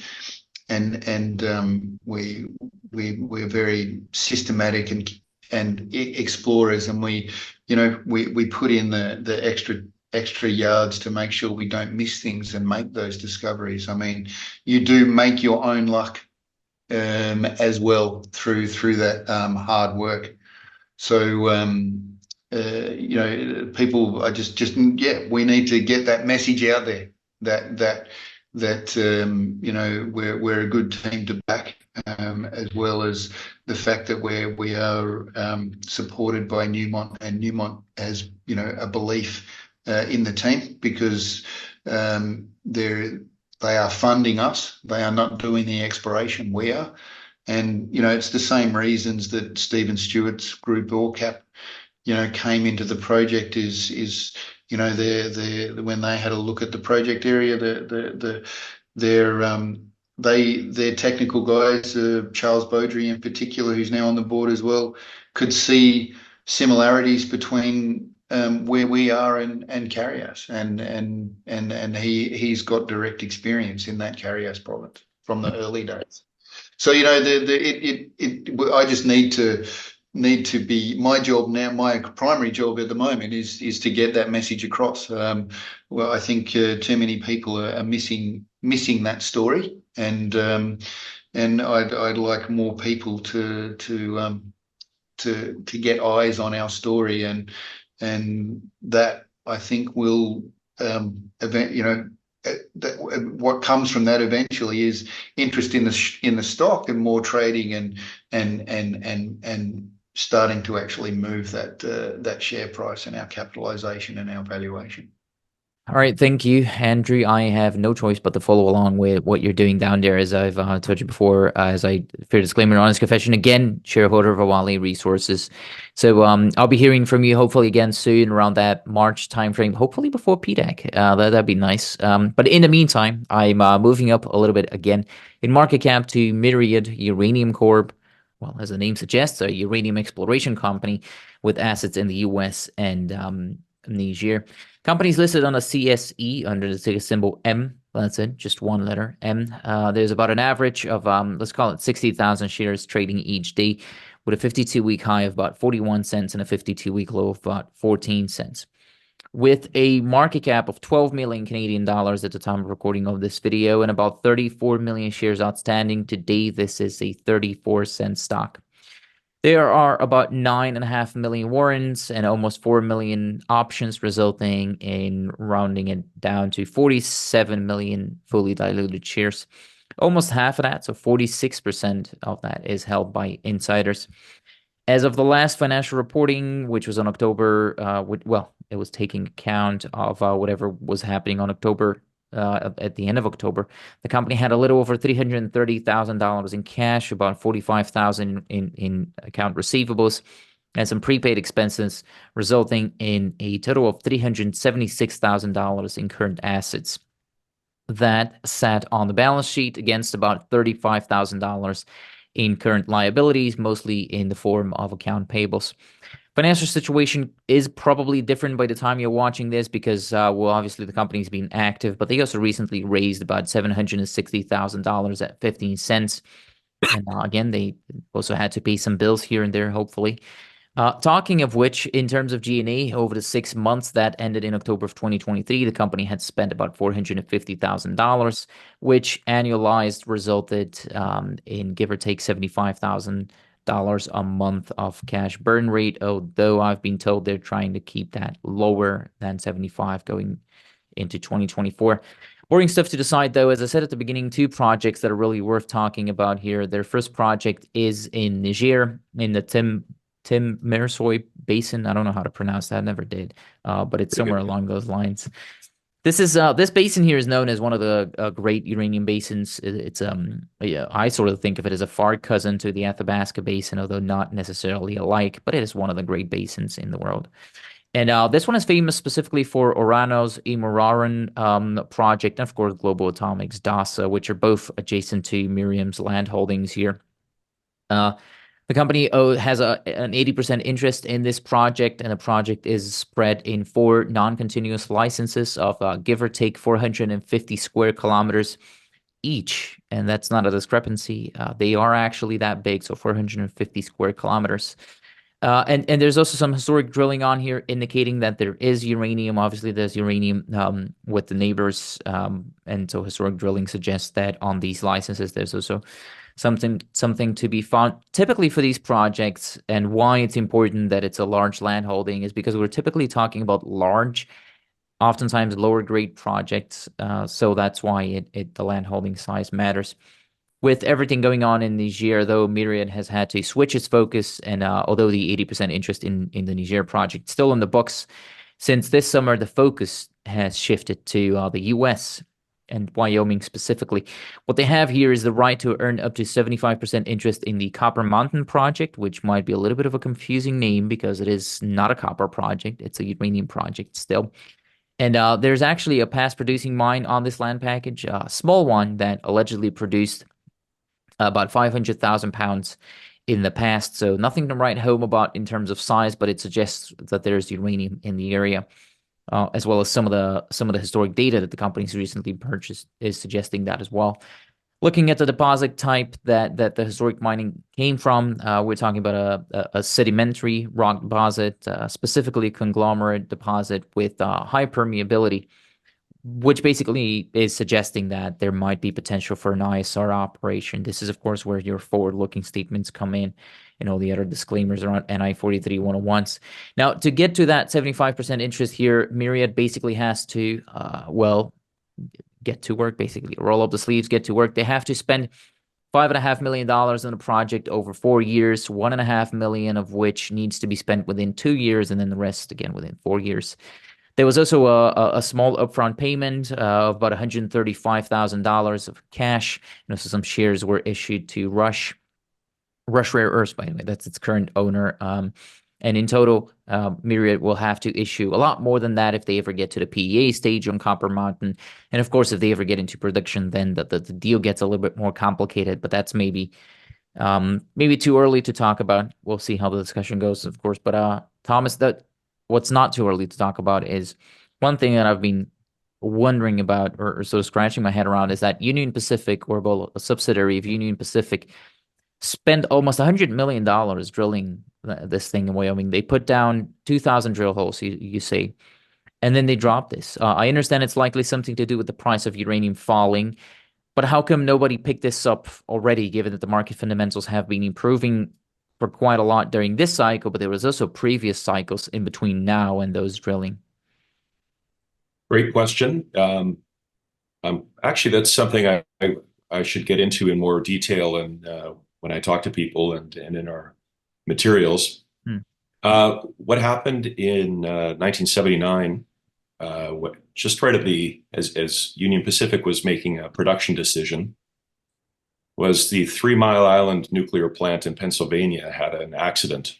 It's kind of a famous accident, the 3 Mile Island incident or accident, and production of uranium in the United States just fell off a cliff. The price of uranium was already falling a bit, and it collapsed.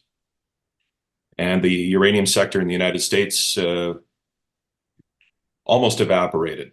So Union Pacific had a very difficult decision to make. It took a few years, actually. It paused the project, and then it, after a couple of years, decided to terminate it and remediate the ranch land that the project sat on.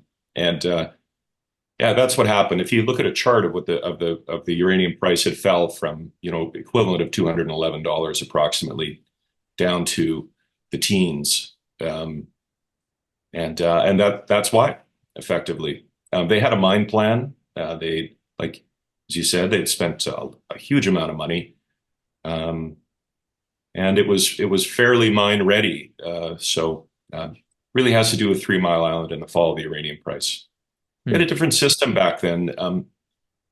If you look at a chart of uranium production globally versus demand, the world was producing a lot more uranium than it was using.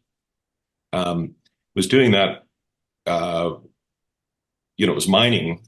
Countries were mining uranium, but also nuclear weapons were being decommissioned and the uranium extracted and then downblended.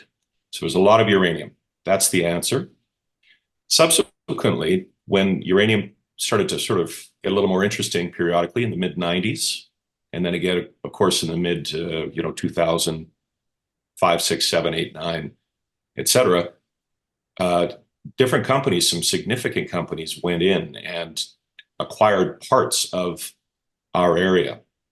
So there have been a lot of actually owners of our area, but they could never get it all. A good example is Neutron Energy. Neutron Energy held parts of our Copper Mountain project around 2006, 7, all the way to 2011. And if you read their internal memos, we have a lot of their historic data that they actually they got from previous owners, et cetera, and assembled. So we'll talk about historic data maybe a little later, but these management memos, the Neutron management memos, basically say, we really need to get the rest of this Copper Mountain project. We only have this part and that part. There was patchwork ownership. Another owner was Strathmore around 2011, before. That's a predecessor to Strathmore Plus and some other, it's a name some people are familiar with. So there was patchwork ownership. Nobody could get it all. And then the uranium market turned when Fukushima hit in 2010, 2011. And of course, the price of uranium dropped again it was uneconomic again. So Neutron Energy, which had ambitions, at least according to the management memos, had ambitions to put a blanket over the project and acquire it all. Neutron Energy got absorbed by Encore. It's now part of Encore, which is, of course, a well-known and big uranium company. So that's what happened. There were companies aware of Copper Mountain. They just couldn't get it all, especially the main deposit in the center called the Canning deposit. Neutron and Strathmore at the time, call this 15 years ago, actually split it. If you look at a map, it's hard for somebody to find in the public domain, but if you're the management, we know what happened, and so people can dig around a little bit. If you want to look at the SEC filings of somebody could look at the SEC filings of Neutron. Approximately 2010, they filed a kind of some prospectus level disclosure and talked a little bit about Copper Mountain. So anyway, there you go. So it is an exciting project. There's a lot of uranium there. It's established. As the general manager of Union Pacific's exploration work in the 1970s told me a month ago when I met up with him, it would be a producing uranium mine right now, if not for 3 Mile Island and then its subsequent events. So there you go. Well, I like saying whenever someone mentions that it's probably more about the China Syndrome, which was a movie that came out right before the 3 Mile Island. That unfortunately did a whole lot more damage than 3 Mile Island did, which was literally nothing because nobody died, or it was not that much of a thing, but it was very much a thing for companies active in the space, as you mentioned. So kind of unfortunate there. But yeah, well, let's talk about what you said there, that there's a lot of uranium in there because you're now reviewing some of the historic data that you purchased. So I suppose talk to me about that. What did you buy? What does your reviewing process look like? And what exactly are you looking for with this data? So we have, we knew from available documents as of about a year ago, we knew that there was historic production, as you mentioned, several formerly producing uranium mines on the project area, and that Union Pacific had done a lot of work and others, but we didn't really know the details. The author of the 43-101 report on the property authored it last March. This is for Rush Rare Metals that we're earning the interest from. The authors of that report basically said a lot of work was done on this, but you need to find the data somehow. Otherwise, we'll be starting from scratch with a maiden drill program and doing all the usual early stage work to understand the project. We didn't know whether it was going to take well, I was on the periphery. We hadn't done the deal at that point, but we're close with Rush Rare Metals, and we sort of were watching what they were doing. We didn't know. The CEO of Rush didn't know whether it was going to take a month, a year, a decade to find data, historic data. I can get into the reasons for that, but in summary, is because in 1982, when Union Pacific shut the project down, the hundreds and hundreds of boxes of data were kind of scattered to the wind throughout the United States. Different experts on hydrogeology took their data. In some cases, the geologists took some, went back home to their, and stored it, and et cetera. It was and a lot of it was destroyed. So we didn't know. But in the summer, Pete Smith, the CEO of Rush Rare Metals, was driving along in Wyoming, encountered a rancher. The rancher said, "Come for coffee. I've got some data." And Pete, make a long story short, ended up purchasing the data from the rancher. We didn't get a good look at it until we'd already signed the letter of intent to earn up to 75%. Then we got into due diligence in September. So September 18th, we signed the letter of intent. We drove to Wyoming, put all the data in a truck, drove it back to Vancouver, and started looking at it. So this is how we've come up with these historic resource estimates. They are in this data that the rancher had, and these are actual reports, bins and bins of reports and maps. Union Pacific we figured out that Union Pacific had spent all that money, again, huge amount of money, 2,000 drill holes, 900,000 feet of drilling, that's whatever, 280,000 meters of drilling, vast amount of drilling, and we learned all about these historic mines. So the data package contained resource estimates ranging. So at the time, they thought there were 5 uranium deposits inside what is now our project area. We now know there are probably 6, and then others in peripheral areas that I won't get into at the moment. But your viewers will learn about in due course, because that's interesting stuff to come. So at the time, 5 uranium deposits. They estimated, because of a mine plan that they developed, that a few of them in combination had up to 30 or 30.1 million pounds of uranium that they'd identified from their drilling. They didn't do drilling in between areas of focus. So they, because of you call it 1 over d squared, or interpolating what would be, or interpreting what would be in between, or guessing, estimating what would be in between. They didn't have very high confidence in that. So these could be considered conservative estimates. If we go back and try to link up the higher grade areas, maybe we'd be able to get the estimated amount of uranium in these deposits, get those numbers up. But anyway, the point is, they combined in different ways a few or all of these 5.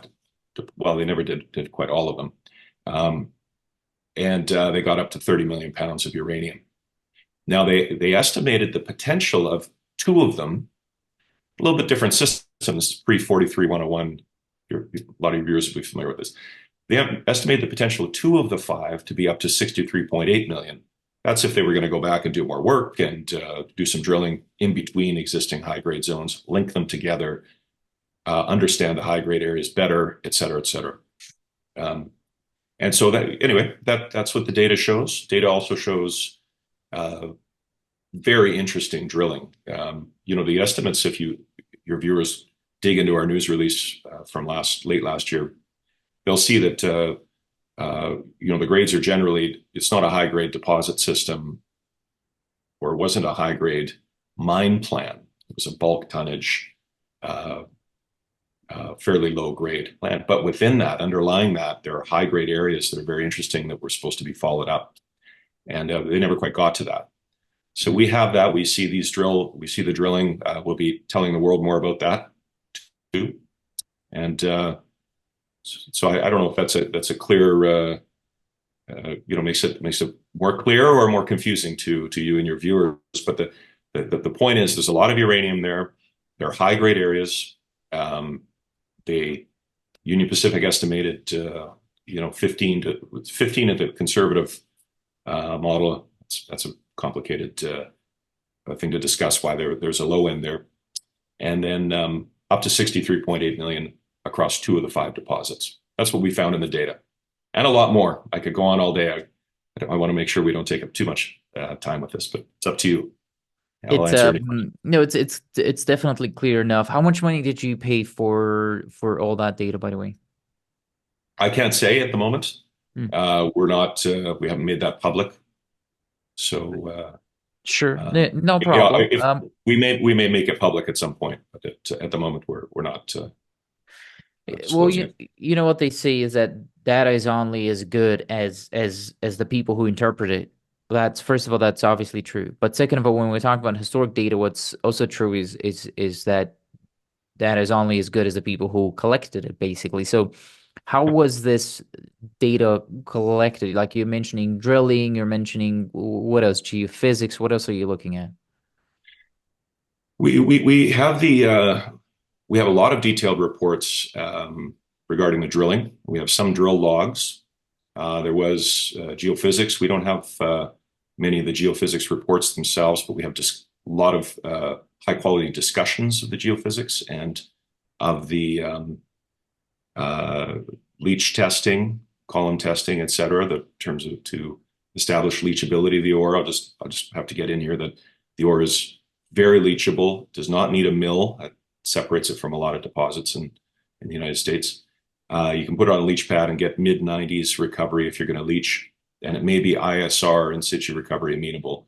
All of this is in the data. To answer your question, the data was produced by the top uranium geologists available in the United States at the time. Union Pacific, and your viewers will, if they follow the company, will see this in news releases to come. Union Pacific, big railway company in the US, had a lot of money to devote to this, and they hired the best geologists and geophysicists and hydrogeologists available at the time. So the names involved were top, and we can get into that in the future. The whole I guess exploration program during the 1970s, especially the late 70s, was led by Jim Davis. He's a very famous, he's an eminent geologist. He worked for Freeport, what is now Rio, Kennecott, big uranium companies. He's found several uranium mines that turned into, or deposits that turned into mines. He's an illustrious geologist, and goes down from there. Very high-end team that did the work. Okay. What are you currently after more data, or are you able to plan drill holes with this data that you have on your hands right now? Let's see. Our chief geologist, George Thunderbolt from Johannesburg, has just arrived in Vancouver. He's sitting here in a hotel room with a hotel room full of bins of data, going through it right now. So he's here for 12 days. We are initiating a digitization process because these bins and maps, bins of data and paper, it's all paper form, and it needs to be digitized and put into the GIS system. Drill holes, et cetera, all put in the maps, three-dimensional models created. That is happening right now. So let's see. Yeah. Okay. George, is he in your? He's not an advisor, right? He's on payroll. Yeah, that's right. He's on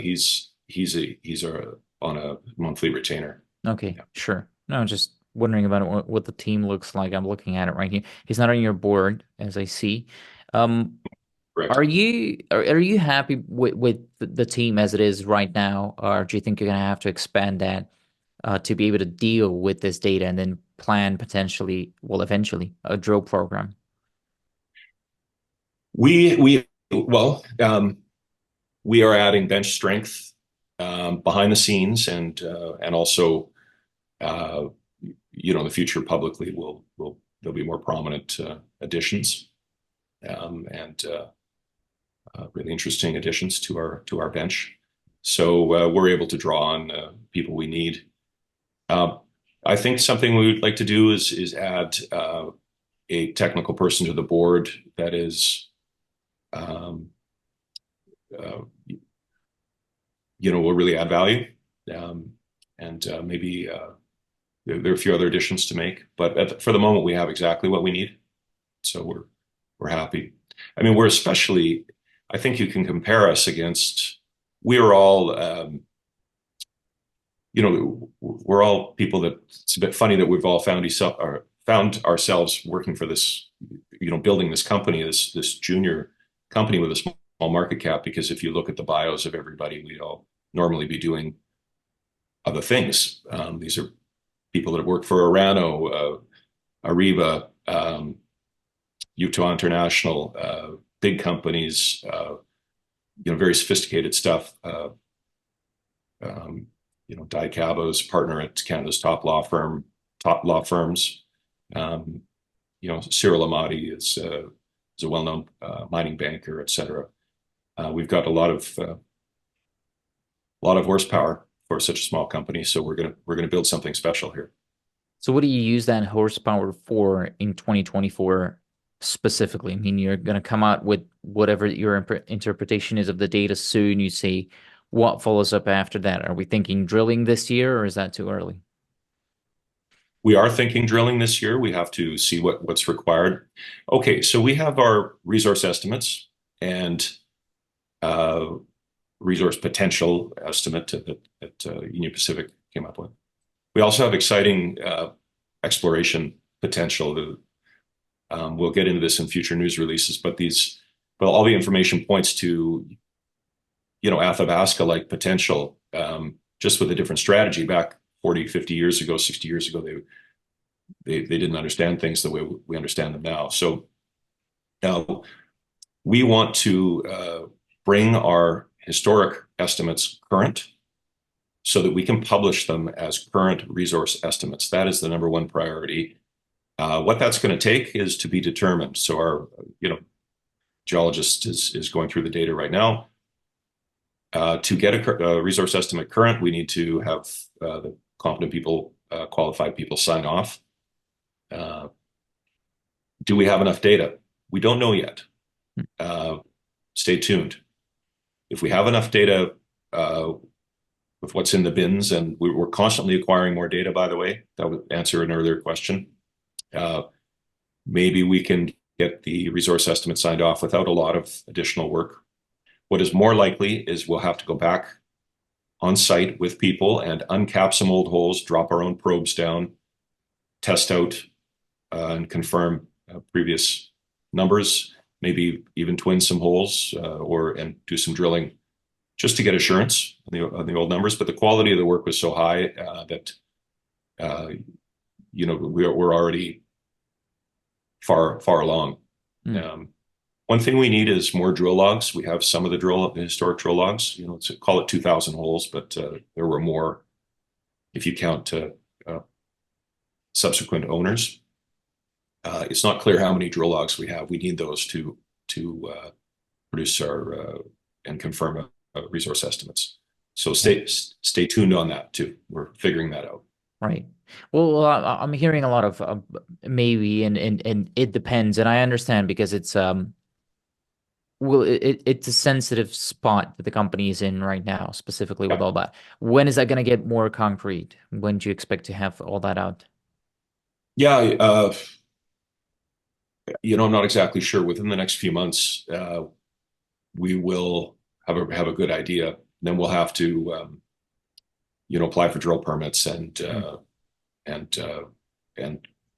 plan a drilling schedule. That's with regard to drilling. You also asked, what can all these people add? We have, strong technical people, so that there's the confirming the historic resource estimates. There's doing our own exploration, and then there are strategic things we can do with our team.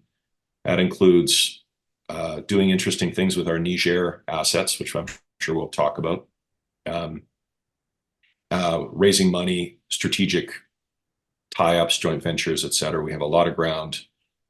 It's very interesting. It has a lot of uranium. It's not like so many of these juniors that are out there just looking for uranium, and they maybe found a bit and they're chipping some rocks or doing a bit of drilling.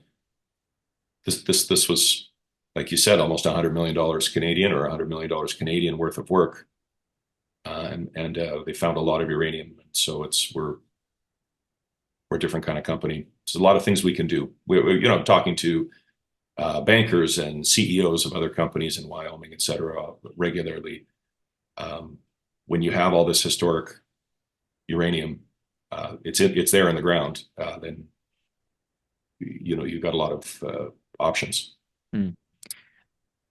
Being in the US, because you say that you're going to be applying for drill permits and stuff like that once you've properly analyzed the data and announced that to the market. But being in the US, you're dealing with what are you dealing with? BLM and federal government, as far as I understand it, or yeah, maybe you can talk to me about how the permits are going to look like. One of the key things is the environmental and wildlife assessment, and that has to get done. You have to get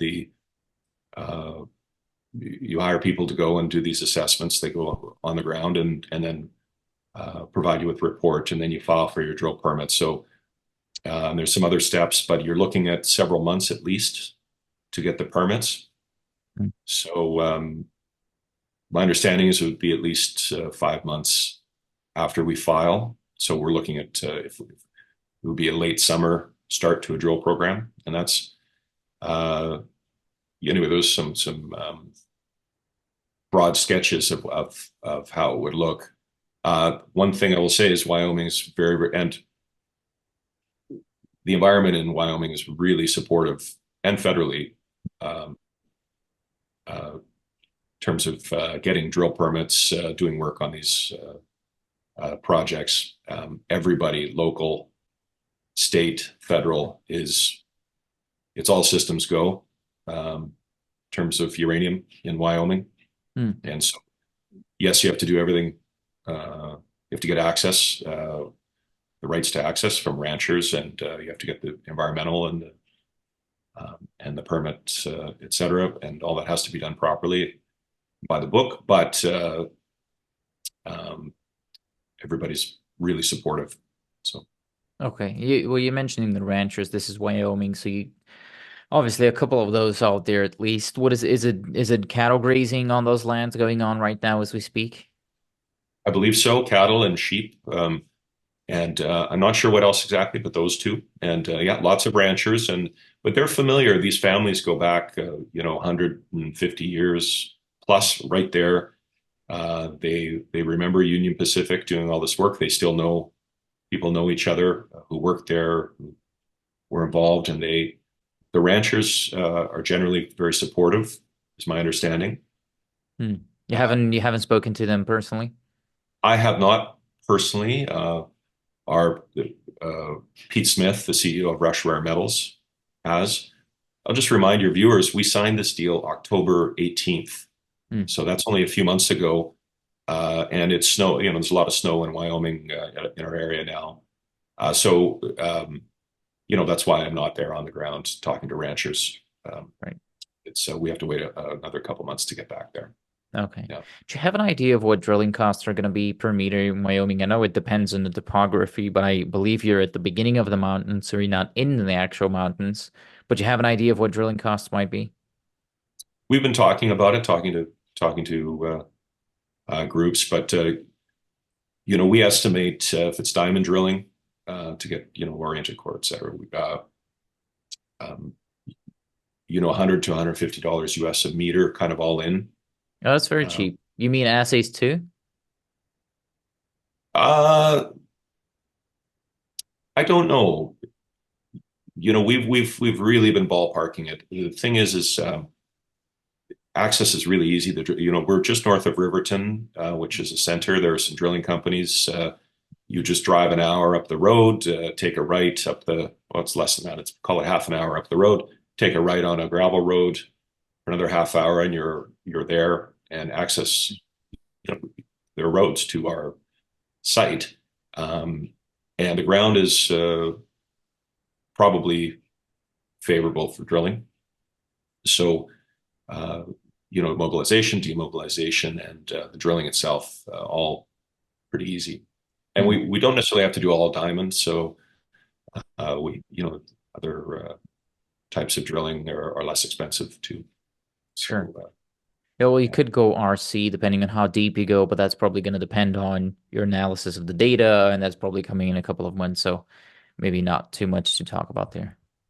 that's right. And it's going to be totally up to the professionals. What proportion of the drilling do we want to really, do we understand the structure of the subsurface? How important is that? So that'll dictate the type of drilling we do. And in some cases, you can drill a hole and drop. You do a lot of probing. You put your probes down, Right. so you don't really, and that's easy too. You drill a hole and put the probe down. Yeah. Right. Well, what I'm making out of this whole Wyoming thing is that well, you've bought the data, you like what you're seeing. Now you have to officially analyze it, get a QP to sign off on it, and then start planning a drill program. So again, more to talk about in a couple of months. Let's then switch focus and talk a little bit more about Niger, which you do know more about. You alluded to maybe something more happening there. What's maybe we can take it sort of a top-down approach if you want, but what's the goal here in maybe in a simple sentence for my 5-year-old brain to understand? What do you want to do with the whole thing? With Niger? Yeah, not with the whole country, but with the project. Yeah. Yeah. So everything changed in July when there was a military coup. The borders closed, banking got a bit restricted, et cetera. We paused, so did everybody else. So we sit looking at this, like you said, 1,800 square kilometers of fantastic company-making uranium property, exploration across 4 exploration licenses. So we sit on these structures right next to Africa's largest uranium deposit, which is the world's 2nd largest. That's Orano's Immerern. You mentioned that. Our property was an Orano property that Ariba, just Orano. We're 8 kilometers from Immerern on the structure, and our property was an Orano property that they had targeted for intense exploration. They had 65 drill holes planned for our area, but after Fukushima and fall of uranium prices and issues with the government because they have so much land, and they're French, et cetera, they relinquished it, and our group picked it up. So we have amazing prime exploration licenses there. We're also down the Azusa Fault from Global Atomics DASA, which is, I think, the best project in Africa, one of the best in the world. They're just going to keep growing. It's high grade, kind of headed in the direction of Athabasca type grades. Still look quite a bit lower, but the economics are unbelievable. All of your viewers should familiarize themselves with Global Atomic. It's the best. It's got the best project in the world right now, next to NextGen, maybe, depending on how you want to view it. I even think it's better because of certain characteristics. Amazing project. We are down the road from it on the same fault, where the Immerern fault, world's 2nd largest deposit, a few kilometers, comes out of Immerern south and meets up with the Azusa Fault, which goes to DASA. We own the intersection of those 2 faults. And Orano had shot seismic right across by the intersection of the faults because it's expensive and very useful approach. They shot seismic. We have that data because they knew this is a prime area. They weren't able to follow up on it for the same reason they had to relinquish our northern license, what is now our northern license. So what do you do? That is the question. What do you do with these licenses? They are company-making world-class exploration licenses. What do you do when you're a little bit frozen, as we are, because the coup has still not been, resolved? How it's all going to shake out. Some of the borders are still mostly closed. The political situation isn't quite settled. It's getting sorted out step by step, but we're effectively frozen. So we're sitting and waiting. By the way, there have been several coups over the last 13 years in Niger. It's a small elite. gets resolved, and then everybody continues with their work. That includes Orano, Global Atomic, GoviEx, that Robert Friedland and his son Govind are leading GoviEx. They have a very nice property, which we also border in the north. We're all, just waiting for them to resolve the political issues and get back to business. So what do we do in the interim? There are two questions. What do we do in the interim? We renew our licenses. We monitor the situation. We are very excited about Niger, but we have to wait. What do we do after this political situation is resolved? Well, if uranium is as hot as it is right now, we're going to have a lot of options. Global Atomic's share price, your viewers will have seen, if they check out Global Atomic, has been rising really fast lately. That's an indication that the sophisticated people involved are buying up the stock.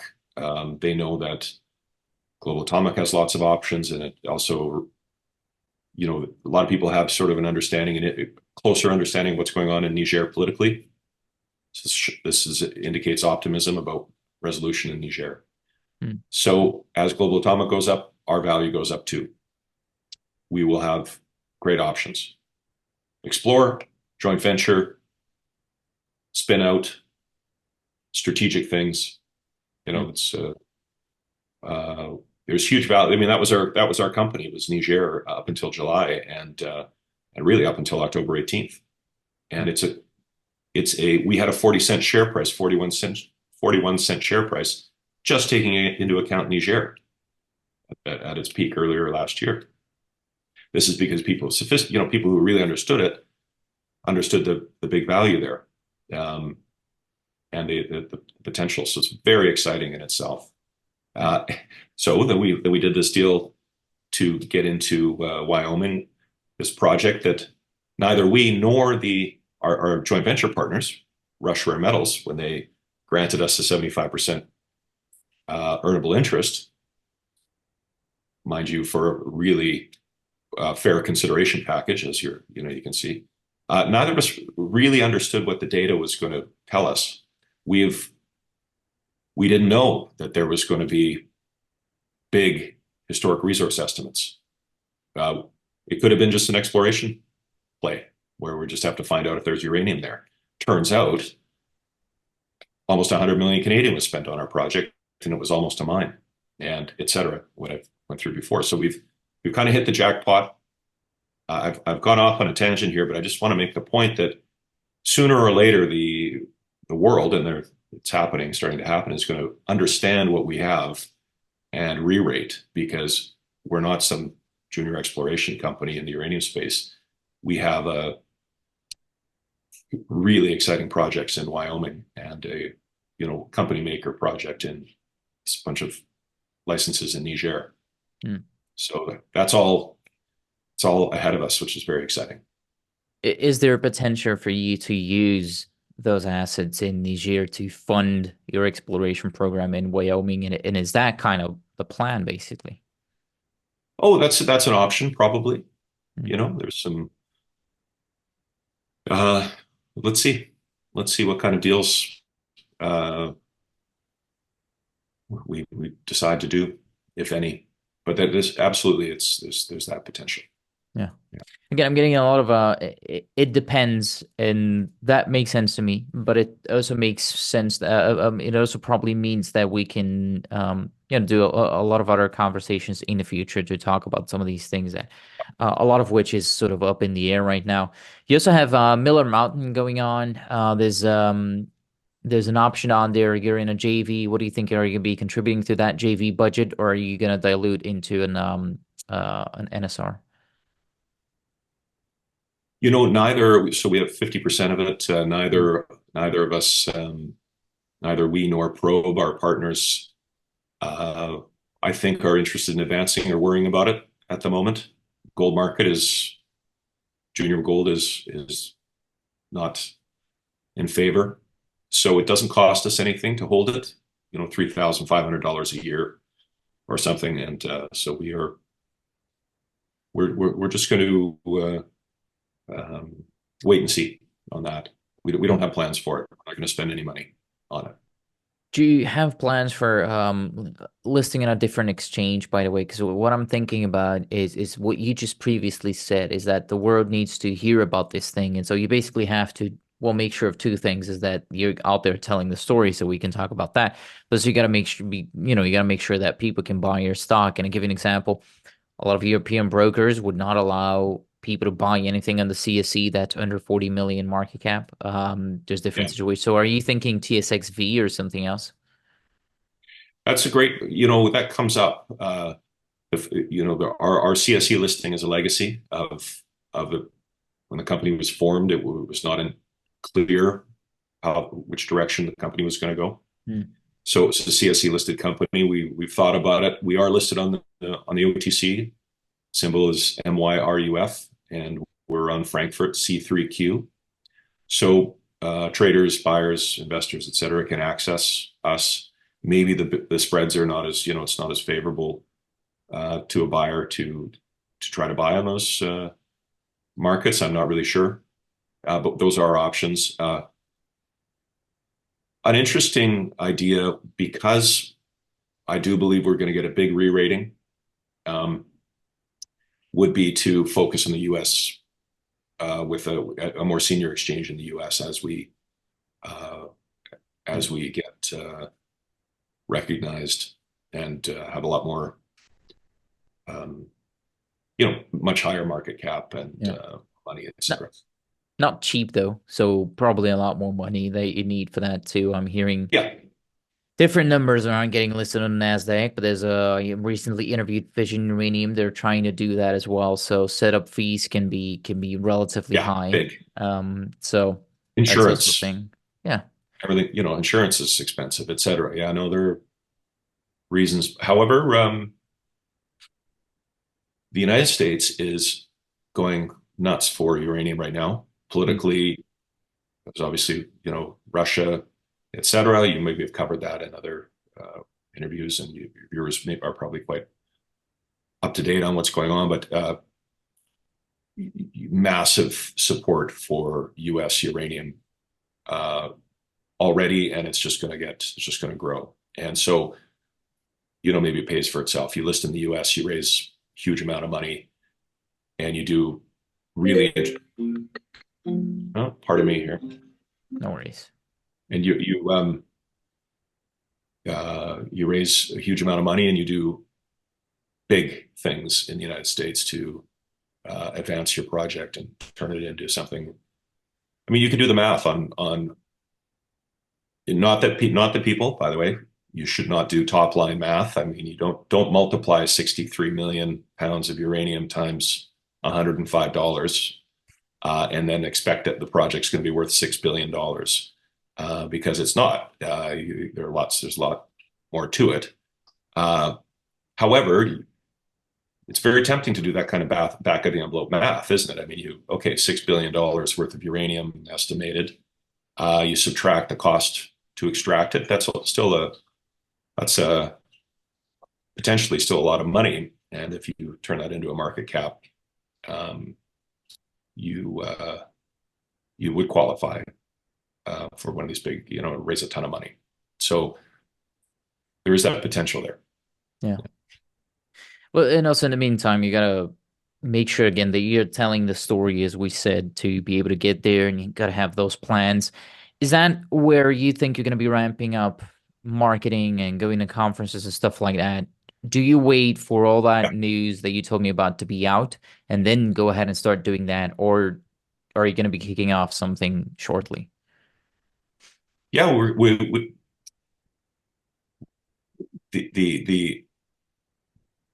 we have lots of things coming. There's lots of news coming. There's lots of marketing coming, in that I'm just starting to tell the story now. You've seen that I've done a few interviews, probably, or your viewers may have seen me on Crux and a few other quality channels, etc. And we're trying to get the word out as of right now. And we have a lot of news coming. So those are, I don't know. how you're supposed to say it within the constraints of securities law and regulation, et cetera. But there's a lot coming. Now is the time to tell the story. We're going to do that. Stay tuned. It's interesting times. Now, there's always this tension.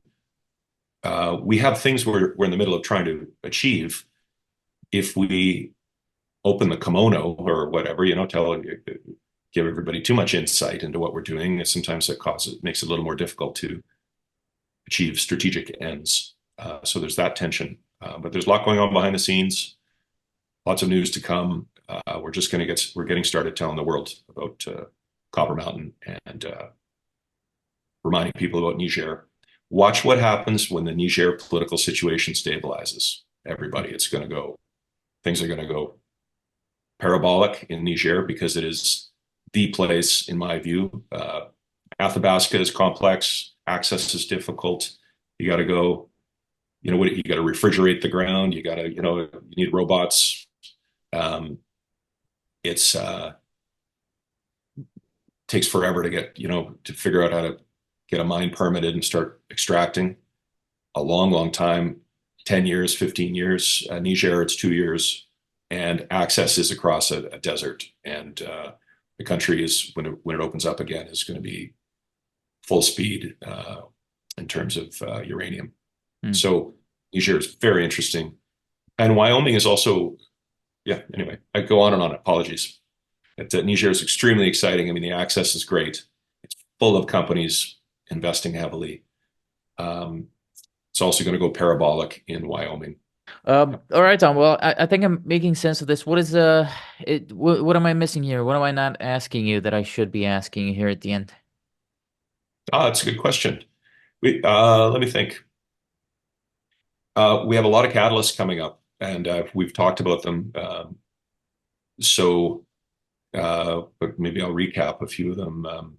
You've got U.S. banning the imports of Russian really fuel. You've got Ukraine, Russia. You've got now Red Sea.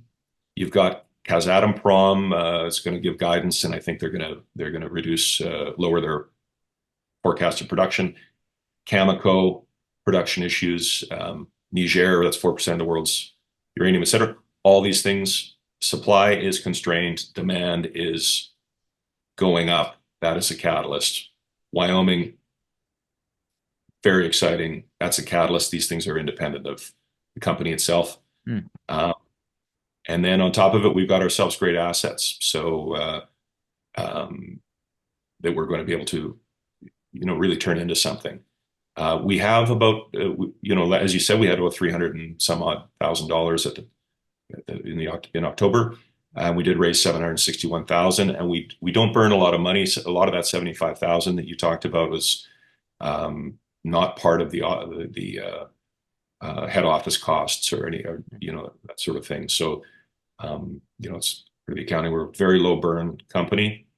We don't have to spend much money to process this data. And by the way, the data was not that expensive. In case wasn't a high cost. I thought I'd mention that. Okay. Lots of news to come. Exciting stuff. Got it. Well, Tom, I'm here if you want to chat again, and hopefully next time you have some more drill targets or something more specific to talk about. But before that, I have someone else waiting to be grilled over here, and that's Robert Orris. He's the CEO of Osisko Metal, a company with 2 brownfield projects, a copper one and a lead zinc one, both of which in Canada. Osisko is listed on the TSX Ventures Exchange under the ticker symbol OM, where an average of about 185,000 shares trade each day, with a 52-week high of 39 cents and a 52-week low of 16 cents. With a market cap of about 43.5 million Canadian dollars and about 256 million shares outstanding today, this is a 17-cent stock. So not unlike all the others, right at that 52-week low. There are 11.5 million warrants and about 14 million options, resulting in about 283 million fully diluted shares as of the last filings that I could find. About 15% of the company is in the hands of the CEO, who's apparently happy with these low prices because he's been buying up shares all throughout last year. As of the last financial statements, which again came at the end of September of last year, the company had over $5.2 million in current assets, mostly in the form of cash, and a portion of that was in the form of account receivables. That sat on the balance sheet against about $2.5 million in account payables. But of course, you want to go to setterplus.ca yourself to see the most up-to-date financial data by the time you're listening to this, because, well, things change. And also, Osisko does have long-term debt in the form of a $33 million convertible debt note, that's Canadian dollars, which they issued to acquire one of their assets that we'll be talking about today. And so total liabilities right now sit at around 40 million Canadian dollars. Osisko spent about $5 million on SG&A, including professional fees and keeping the people happy, basically, over the first 9 months of 2023, which results in a give or take $550,000 a month burn rate over that first 9-month period, with the heaviest spent, again, being professional fees and employee benefits. Boring stuff out of the way, though, the value proposition here is quite simple as far as I understand it. Osisko Metals recently bought that 100% interest. That's important. A 100% interest in the past-producing Gas Bay copper mine located in eastern Quebec. They bought it off of Glencore, and despite producing for nearly 50 years, Gas Bay is still one of the largest copper assets on the eastern part of North America.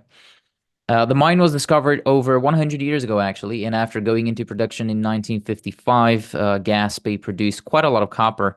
Historically, it's over 140 metric tons at a grade of almost 1% copper, actually, 0.9% to be specific. Copper came out of there over, again, an almost 50-year period, and Osisko now says that there is potential to reopen the mine after our internal studies are showing over 3 billion pounds of copper in sulfide there, with an MRE showing grades of up to 0.3% copper on a strip ratio of almost 2. Again, to get its hands on this past-producing mine, though, from Glencore, Osisko had to pay $25 million through that convertible debt note that I told you about earlier, and another $20 million is due upon commercial production, on top of 55 million Canadian dollars that will have to be spent in exploration and development costs in their efforts to bring back the mine, to bring the mine back online. And after which Glencore will retain a 1% royalty on one of the pits and a 3% royalty on all other production that comes from the project. In terms of timeline, Osisko believes that production there can start as early as Q4 of 2030. Of course, that's your forward-looking statements that I always talk about at the beginning. So again, that's the Gas Bay copper mine, a rather simple value proposition, but that's not everything. The company also has another brownfield project, as I mentioned, basically on the other side of the country. That's in the Northwestern Territories, south of one of the Great Lakes of Canada. And historically, this project produced clean sphalerite and galena concentrates. So we're talking about high purity lead and zinc concentrates, basically. Well, to have it respectively, that'd be zinc and lead concentrates. Osisko did an updated PEA on it in 2022, and that showed that the nearly 47 metric tons of mineral resources that can be profitably mined over a 12-year mine life would result in an after-tax NPV8 of $602 million and a 25% after-tax IRR. That is, of course, after an upfront capex spent, and in this case, that's $653 million, which at the tempo that I mentioned, the 12-year mine life is expected to be paid back within 4 years. But Osisko believes there is potential for more growth on this project, which I suppose will be part of the discussion here today. As well as because the recent drill results that they've been putting out have been positively confirming that assumption. But importantly, they have a $100 million investment agreement with the Appian Natural Resource Fund for a joint venture on this project, whereby, according to the most recent budgets, again, Appian has to invest over $75 million over the next 4 years and get it to the final investment decision. So Osisko basically has a free ride that takes them from now through FID before the end of the decade. So this project requires little to no funds from Osisko to move forward to that final investment decision. And Robert, this is actually an interesting deal that you made here, so that might be a point for you to enter the conversation. And assuming you two like it, what I'm thinking is wouldn't it be possible to get a comparable deal on Gas Bay as well, or would you prefer an outright sale, or do you just want to bring this thing into production? Well, the objective with Gaspé Copper is to bring it into production. That is the essence of our deal with Glencore. Glencore would not have sold the asset if they didn't think we had the capacity to do so. Mm. Obviously, we're in Quebec. It's our backyard. We're well connected with the government. We know the rules. And so we were well suited to take over the project. For Glencore, it was essentially a sleeping asset. The mine was operated by Noranda. I actually worked there with Jeff Hussey in the 90s. So we knew the property very well. We knew there were significant resources left on site, and now it's in our hands. We finally closed the acquisition last July. We proceeded to more drilling last summer, results of which will be announced shortly. And we're basically chugging along on the resource definition and upgrade side with the updated MRE, which is slated to come out in Q1 of this year. We'll be in a position to go ahead and start economic studies.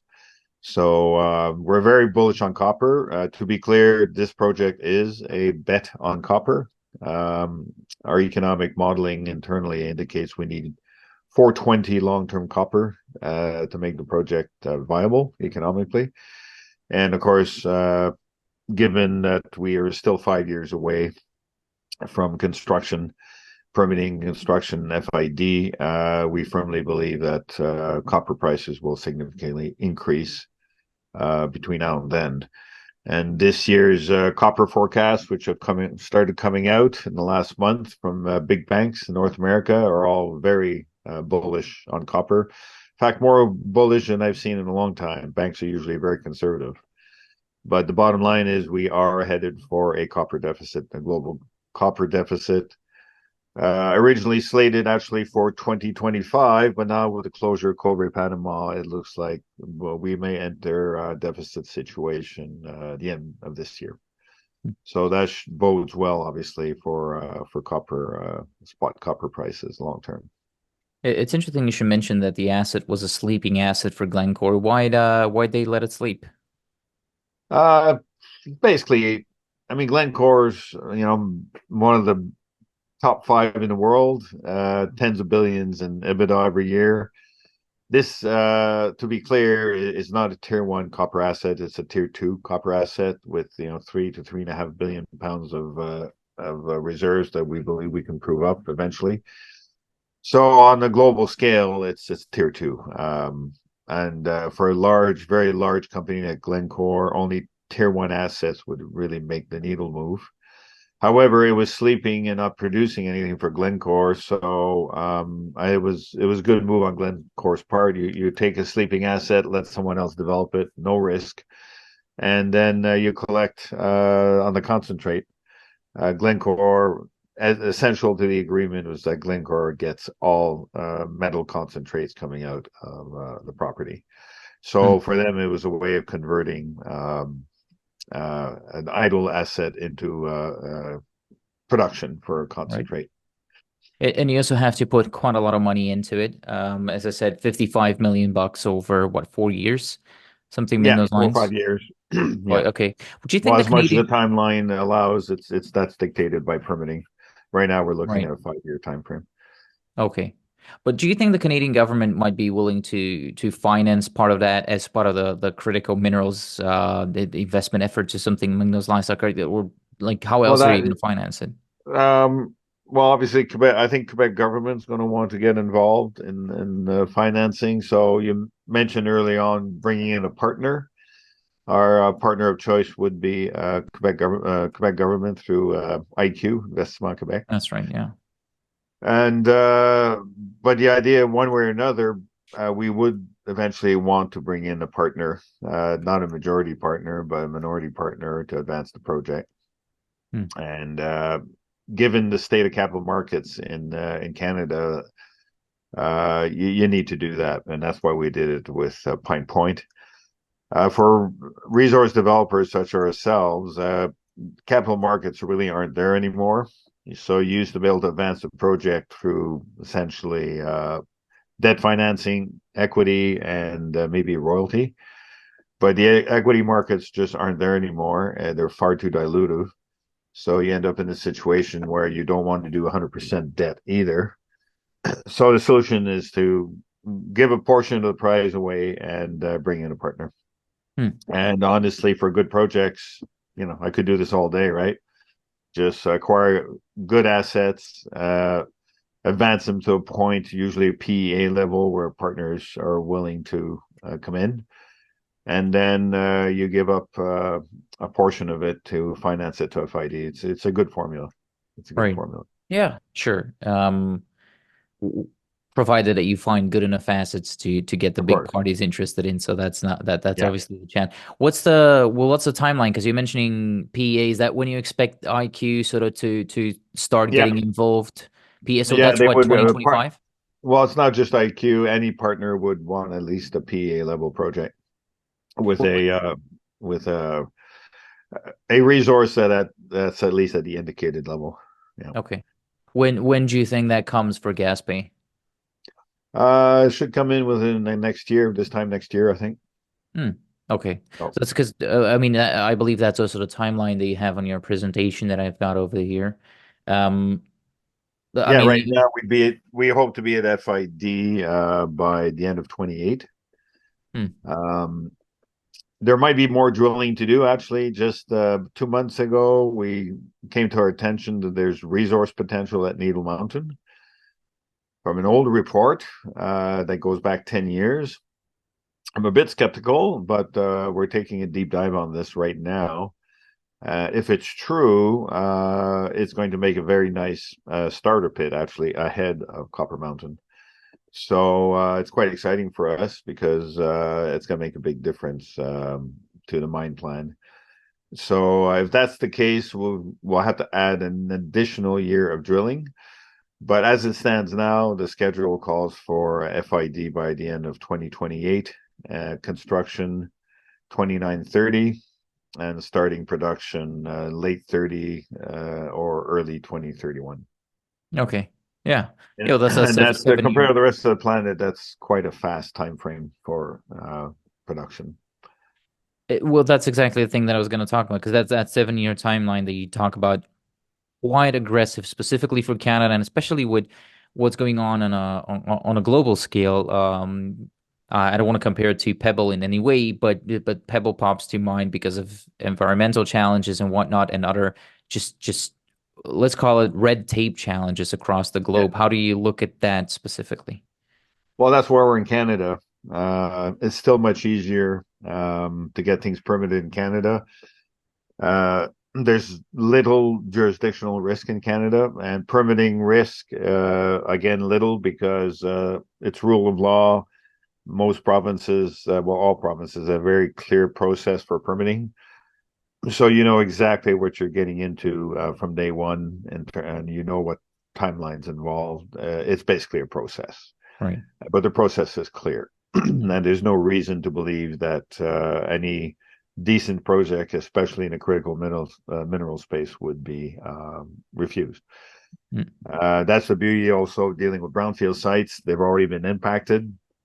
It doesn't accelerate the process for permitting, but it removes a lot of the traditional barriers. For example, if there are any endangered species in the area and so on, it just vastly increases the probability of success. In greenfield zones, yeah, there are certain elements that you have to take into account in terms of environmental impact. For example, wetlands. You have to be careful in these kinds of areas.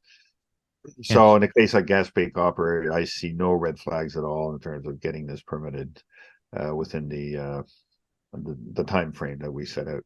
Right. Okay. Well, that gives me a better idea of the plans around Gaspé. I want to talk about Pine Point moving forward as well, but I do want to stick at Gaspé for a while now because I'm just wondering what's happening, what exactly is happening there, sort of in the meanwhile, and more specifically, talk to me about that shorter time frame that you have. You want to come out with an updated M&I MRE for Gaspé within what, 2 months now by the end of Yeah. Q1 you've mentioned. So what's happening there? Are you moving that on schedule? Yes, we are. In fact, I've gotten the preliminary results, but we have to add the last summer falls drilling. So We should have preliminary results on that within, I would say, a month. And then we'll tweak it, of course, discussions and so on. Agree on, certainly we have to agree on, this is a straight whittle, so pit constrained resource. And then we have to work on the optimize. We take it a step further. It's called an optimized whittle plan using different software. And it basically takes the initial whittle model. In this case, we originally, from the MRE a year and a half ago, we had 456 million tons of 0.35 total copper. Mm-hmm. Right now, it's going to be maybe a 10% increase in resource and tonnage. And the average grade should come in closer to 0.33, 0.34, and not including moly and silver. But we will have moly silver values, I think, in this case. So I'm hoping for a copper equivalent of about 0.4% copper. Mm.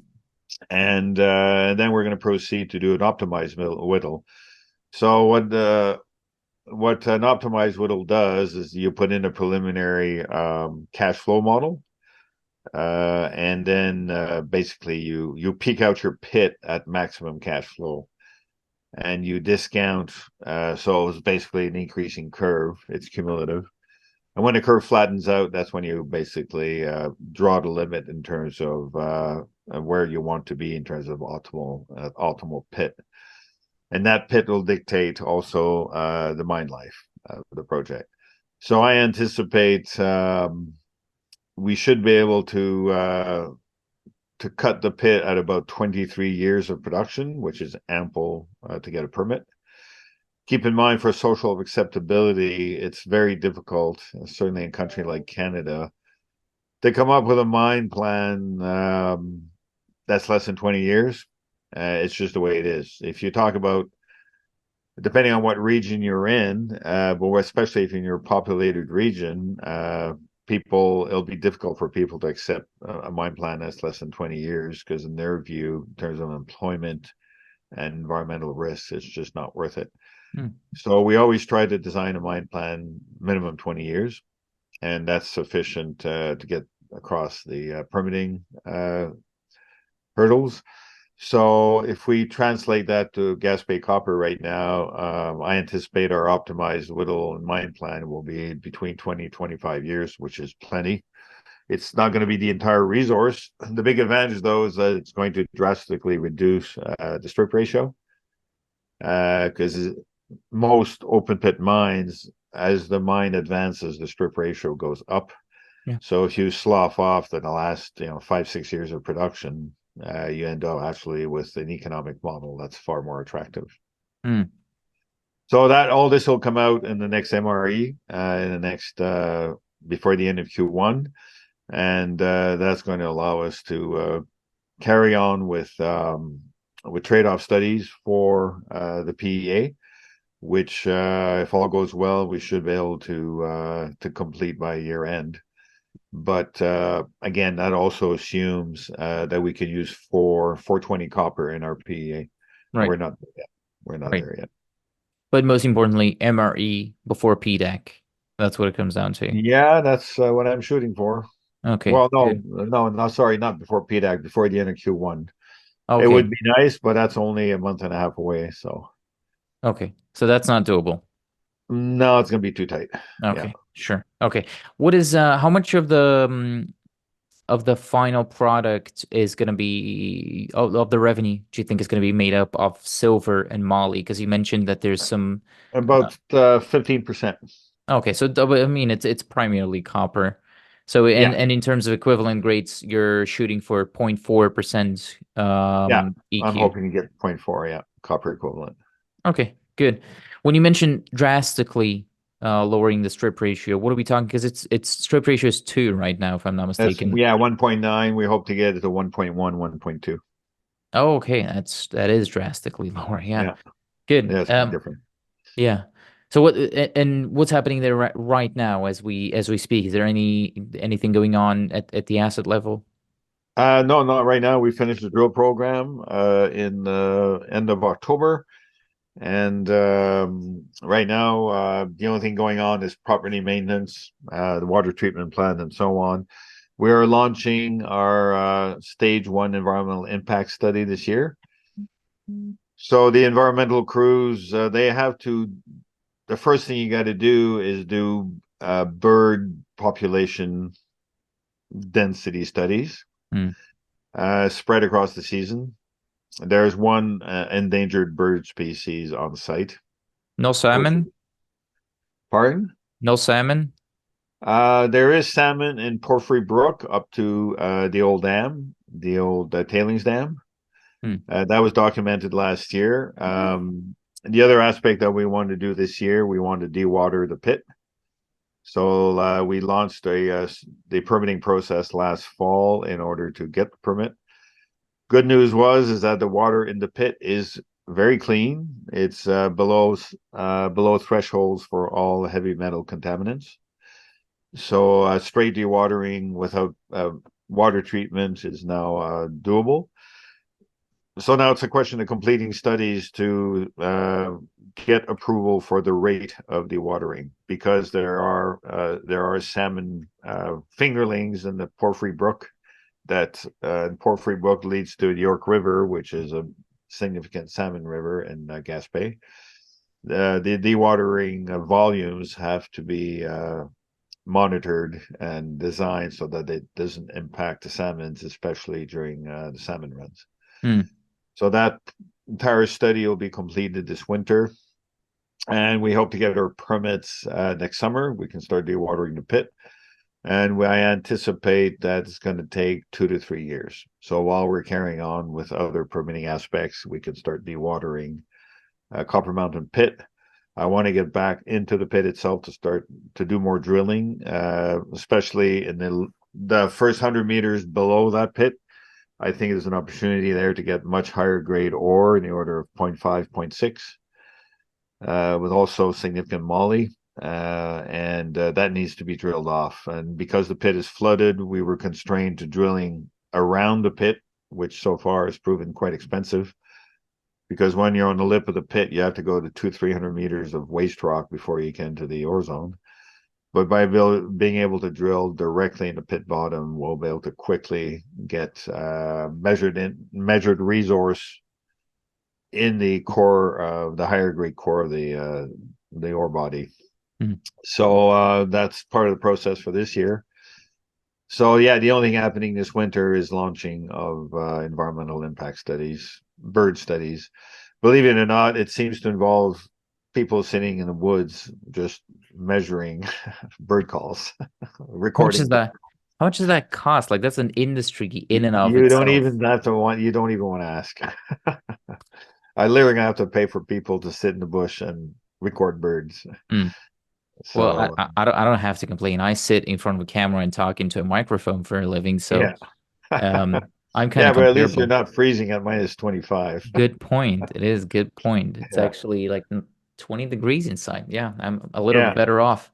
What is So that's the first stage, along with the water studies that are going to carry on this winter. If all goes well, then we start with speciation, summertime studies next summer for environmental impact. And I'm hoping to start dewatering next summer. And next summer, also a lot of drilling. So until we can get into the pit, limited drilling in Copper Mountain, but I'm hoping that we get good news on Needle Mountain this winter, which will be a launch of another significant drill program to define open pit resources at Needle Mountain. Okay, good. In the past, there's a buddy of mine who's actually sort of let a fly into my brain, and now that's all I can ever think about when I look at open pit copper deposits, is that I'm thinking about block caves and whatnot. And in the past, that's been looked at, if I'm not mistaken, for Gaspé. Have you ever? I mean, has that ever crossed your mind, doing a block cave model? Well, block cave would apply to a Porphyry Mountain, which is the third deposit.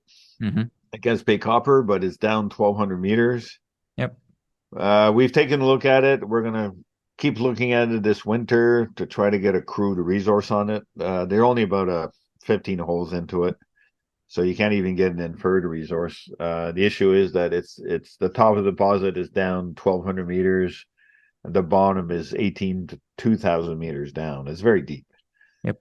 So potentially it's a candidate for block caving, or at least probably not block caving. I would think more like assisted block caving. Regardless, some kind of underground bulk tonnage technique. But it's so deep. It's a hell of a long shot.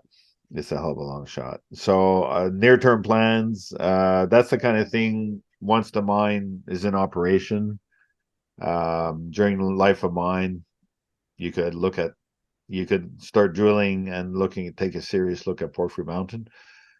But right now there isn't a whole lot of joy to be had drilling it.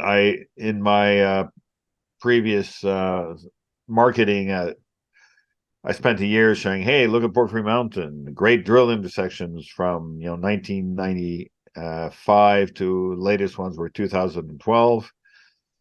Great intersections. The 2012 intersection was one of the best ones. It was 800 meters at 1% copper equivalent, or just over.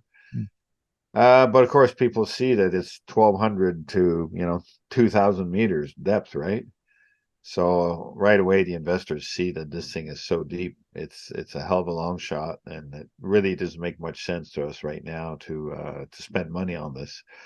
So it's basically potential blue sky potential for the future.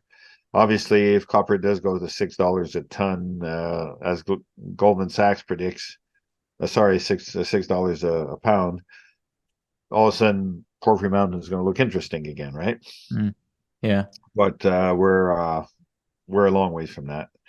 So yeah, so that's on the shelf for now. But we've got a lot of resources to develop both copper and Eagle Mountain. And the third aspect is going back to the E zone, the underground E zone skarn. There's still potential there for high grade copper around 3%.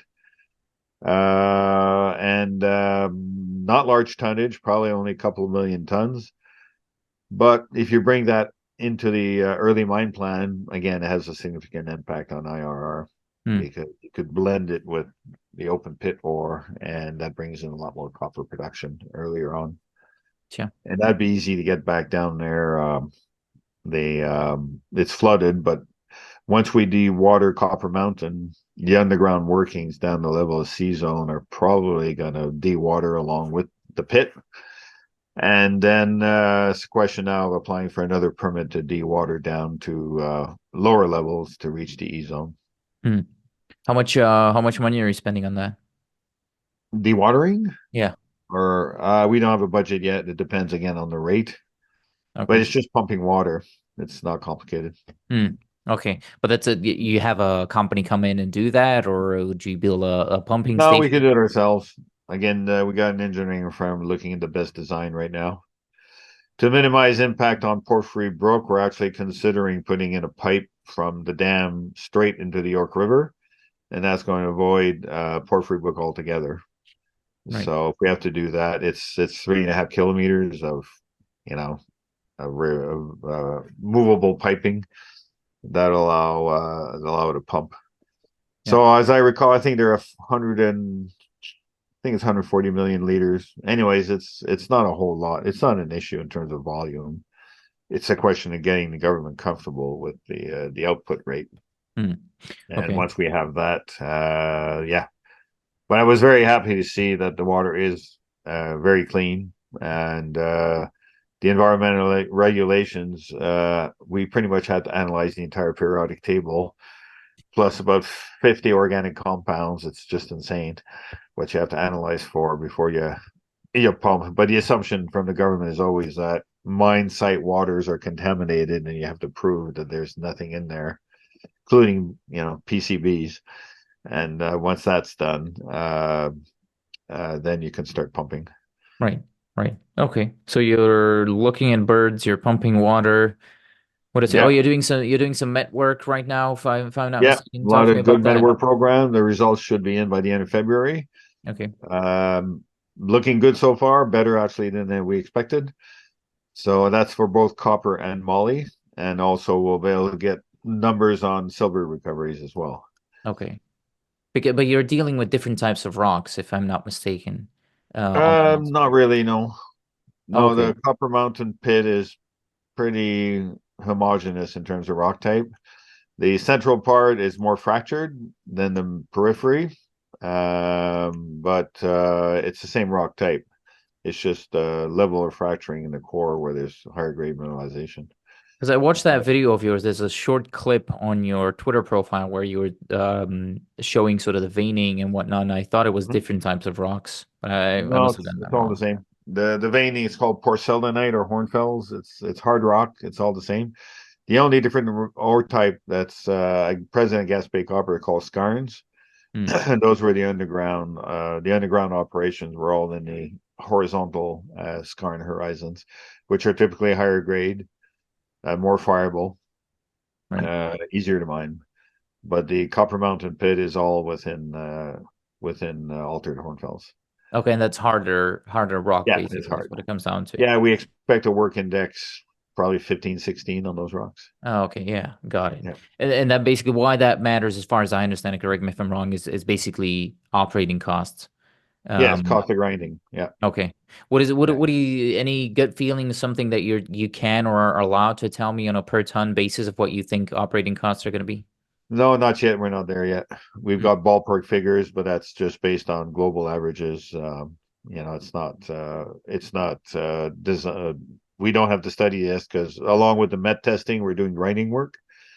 So once we have our work index defined, then we'll be able to translate that into operating costs, assuming we get 5 cents an hour electricity from Hydro-Quebec.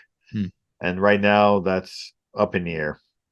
Yeah. Hydro-Quebec is reviewing its entire income profile, industrial rates, etc.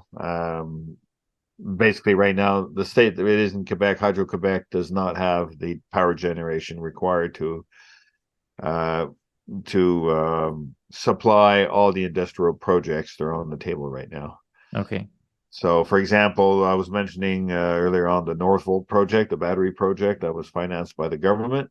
That's going to be a 300 megawatt project. We're looking at about 100 megawatts for Gaspé copper. Hmm. So doable. Doable, yeah. Yeah. But we have already applied. Last year, Hydro-Quebec asked all companies looking at power requirements, I think it was over 10 megawatts, to fill out the form so that we can stand in line. So we fill out the form, and by next fall, we should get an answer by Hydro-Quebec as to timeline as to when they think they can supply the power. Yeah. We were on the grid already. The substation is still on site. It will have to be upgraded. But more importantly, Hydro-Quebec has to supply power. The other angle is the existing wind farm. My understanding is in the next 4 years, it's quite an old farm. It's going to, and each individual turbine only produces about 1.5, I think, kilowatts. There are about 70 of them. Sorry, 60. So it's a basically sorry, megawatts. So it's basically a 70 megawatt wind farm. But apparently the modern wind towers can produce up to 6. Hmm. Technology's improved a lot in the last 20 years. So the other angle for us, with Hydro-Quebec's help, will be to upgrade that entire wind farm, and it'll produce more power than required. If you multiply 6 by 60, all of a sudden you're at 360 megawatts, which will be far more than we need. So and of course it's green energy, so that's the other angle we're going to have to look at in terms of power generation locally. But the good news is that the infrastructure is already there for the existing wind farm. It's a question of replacing Right. individual towers. Okay. Okay. Well, so that's what it comes down to. So you're pumping the water out, you're doing more met work, you're doing the environmental studies that are going on, birds, and whatever it might be. And more drilling next summer. Yeah, well, that's what I was going to ask. When are you going to be restarting drilling? We should start by mid-May. Mid-May. Yeah. So that's first results are going to be rolling in what, July-ish? Oh no, God, no. Mid-May, no. Labs are still slow. Okay. August, August. Okay, so first results from the drilling yeah. August. Yeah. No, that makes sense. What are you doing, Vancouver, or where'd you send those up for We assaying? send them in. We use ALS. They prepare the samples in Quebec, and they send the pulps to Vancouver typically. Right. Yeah. Okay, that makes sense. Yeah. Well, then August for the results makes sense. Good. And that's gas based specifically. What about Pine Point? What's happening there right now as we speak?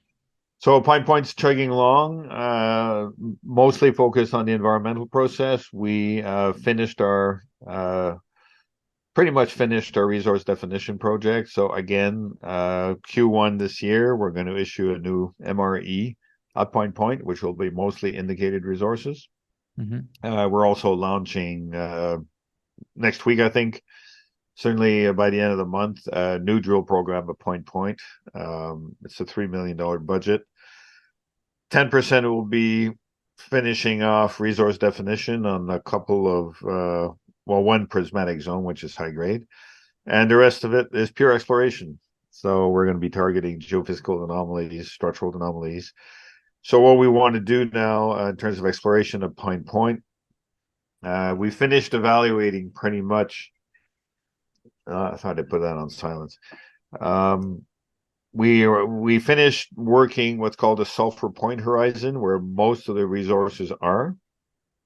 But there's an underlying formation called the Pine Point Formation, which actually contained the highest or the biggest prismatic deposit called the X15. So that's lower down in the stratigraphy, and the bulk of it has not been explored.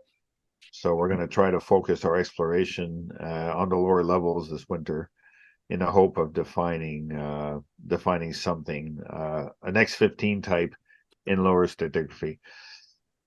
Right. So and that exploration is going to carry on through the years. A smaller budget, but obviously, if we could find another X15 at Pine Point and in the Pine Point formation, that would be a game changer for the whole project.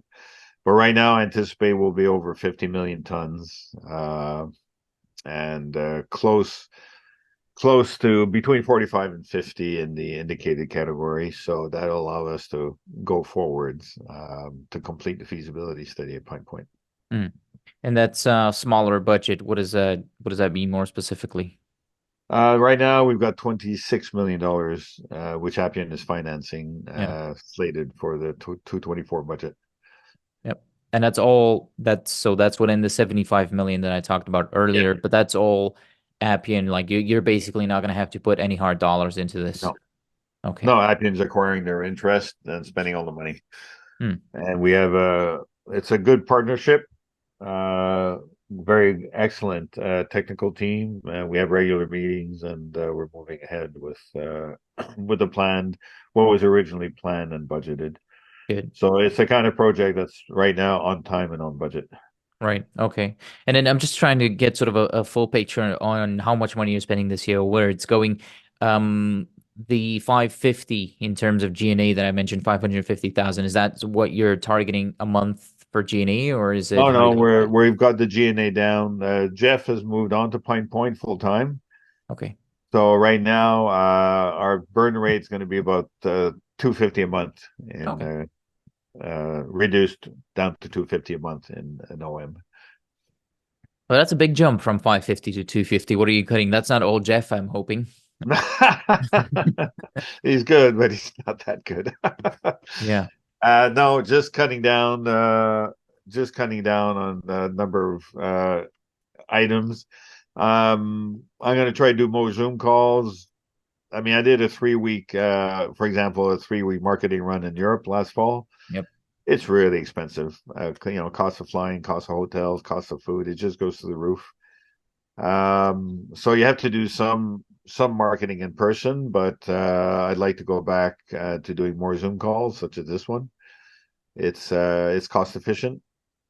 We also, so Jeff, notwithstanding Jeff leaving, part of the G&A in OM, such as our CFO's salary now is shared with Pine Point, the joint venture.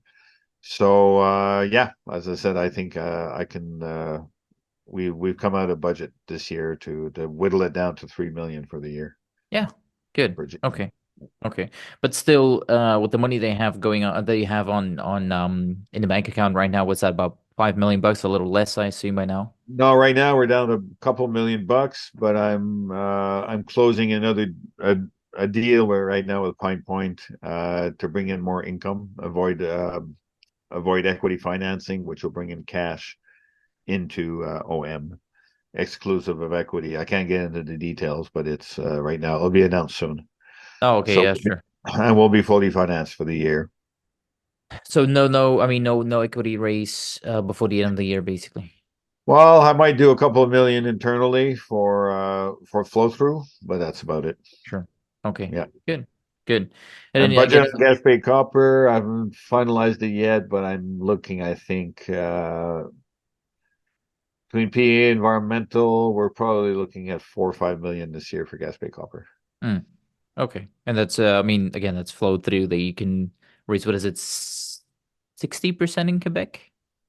Yeah, it's quite high. I think it But is. right now, yeah, you have to be careful. Like environmental impact study, you're not eligible for flow through. Metallurgical work is, drilling and resource definition is, but PEAs and environmental impact studies are not eligible. You're not? That's kind of weird because that's, I mean, they request you to do it. Okay, well, Well, the purpose of flow through is exploration and resource development. hmm, And of course, environmental impact work and PEAs are economic environmental work that, in principle, go on once you've defined your resources, right? So that's where the CRA cuts off its flow through eligibility. okay, sure. Yeah, well, that makes sense. I think I've gone through most of the stuff that I wanted to ask. What am I not asking? You're talking to many people that are much smarter than me. What are they asking you that I'm not asking you? Well, basically, they're right now. The big question is on everybody's mind is what copper is going to do this year. So OM is dominantly right now a copper story. Hmm. Pine Point has become secondary. And so the big question is, what's going to move the stock? We've already have great results. We published great drill results, but Dr. Copper right now is still ill. What's going to change is copper going up above $4 and staying there.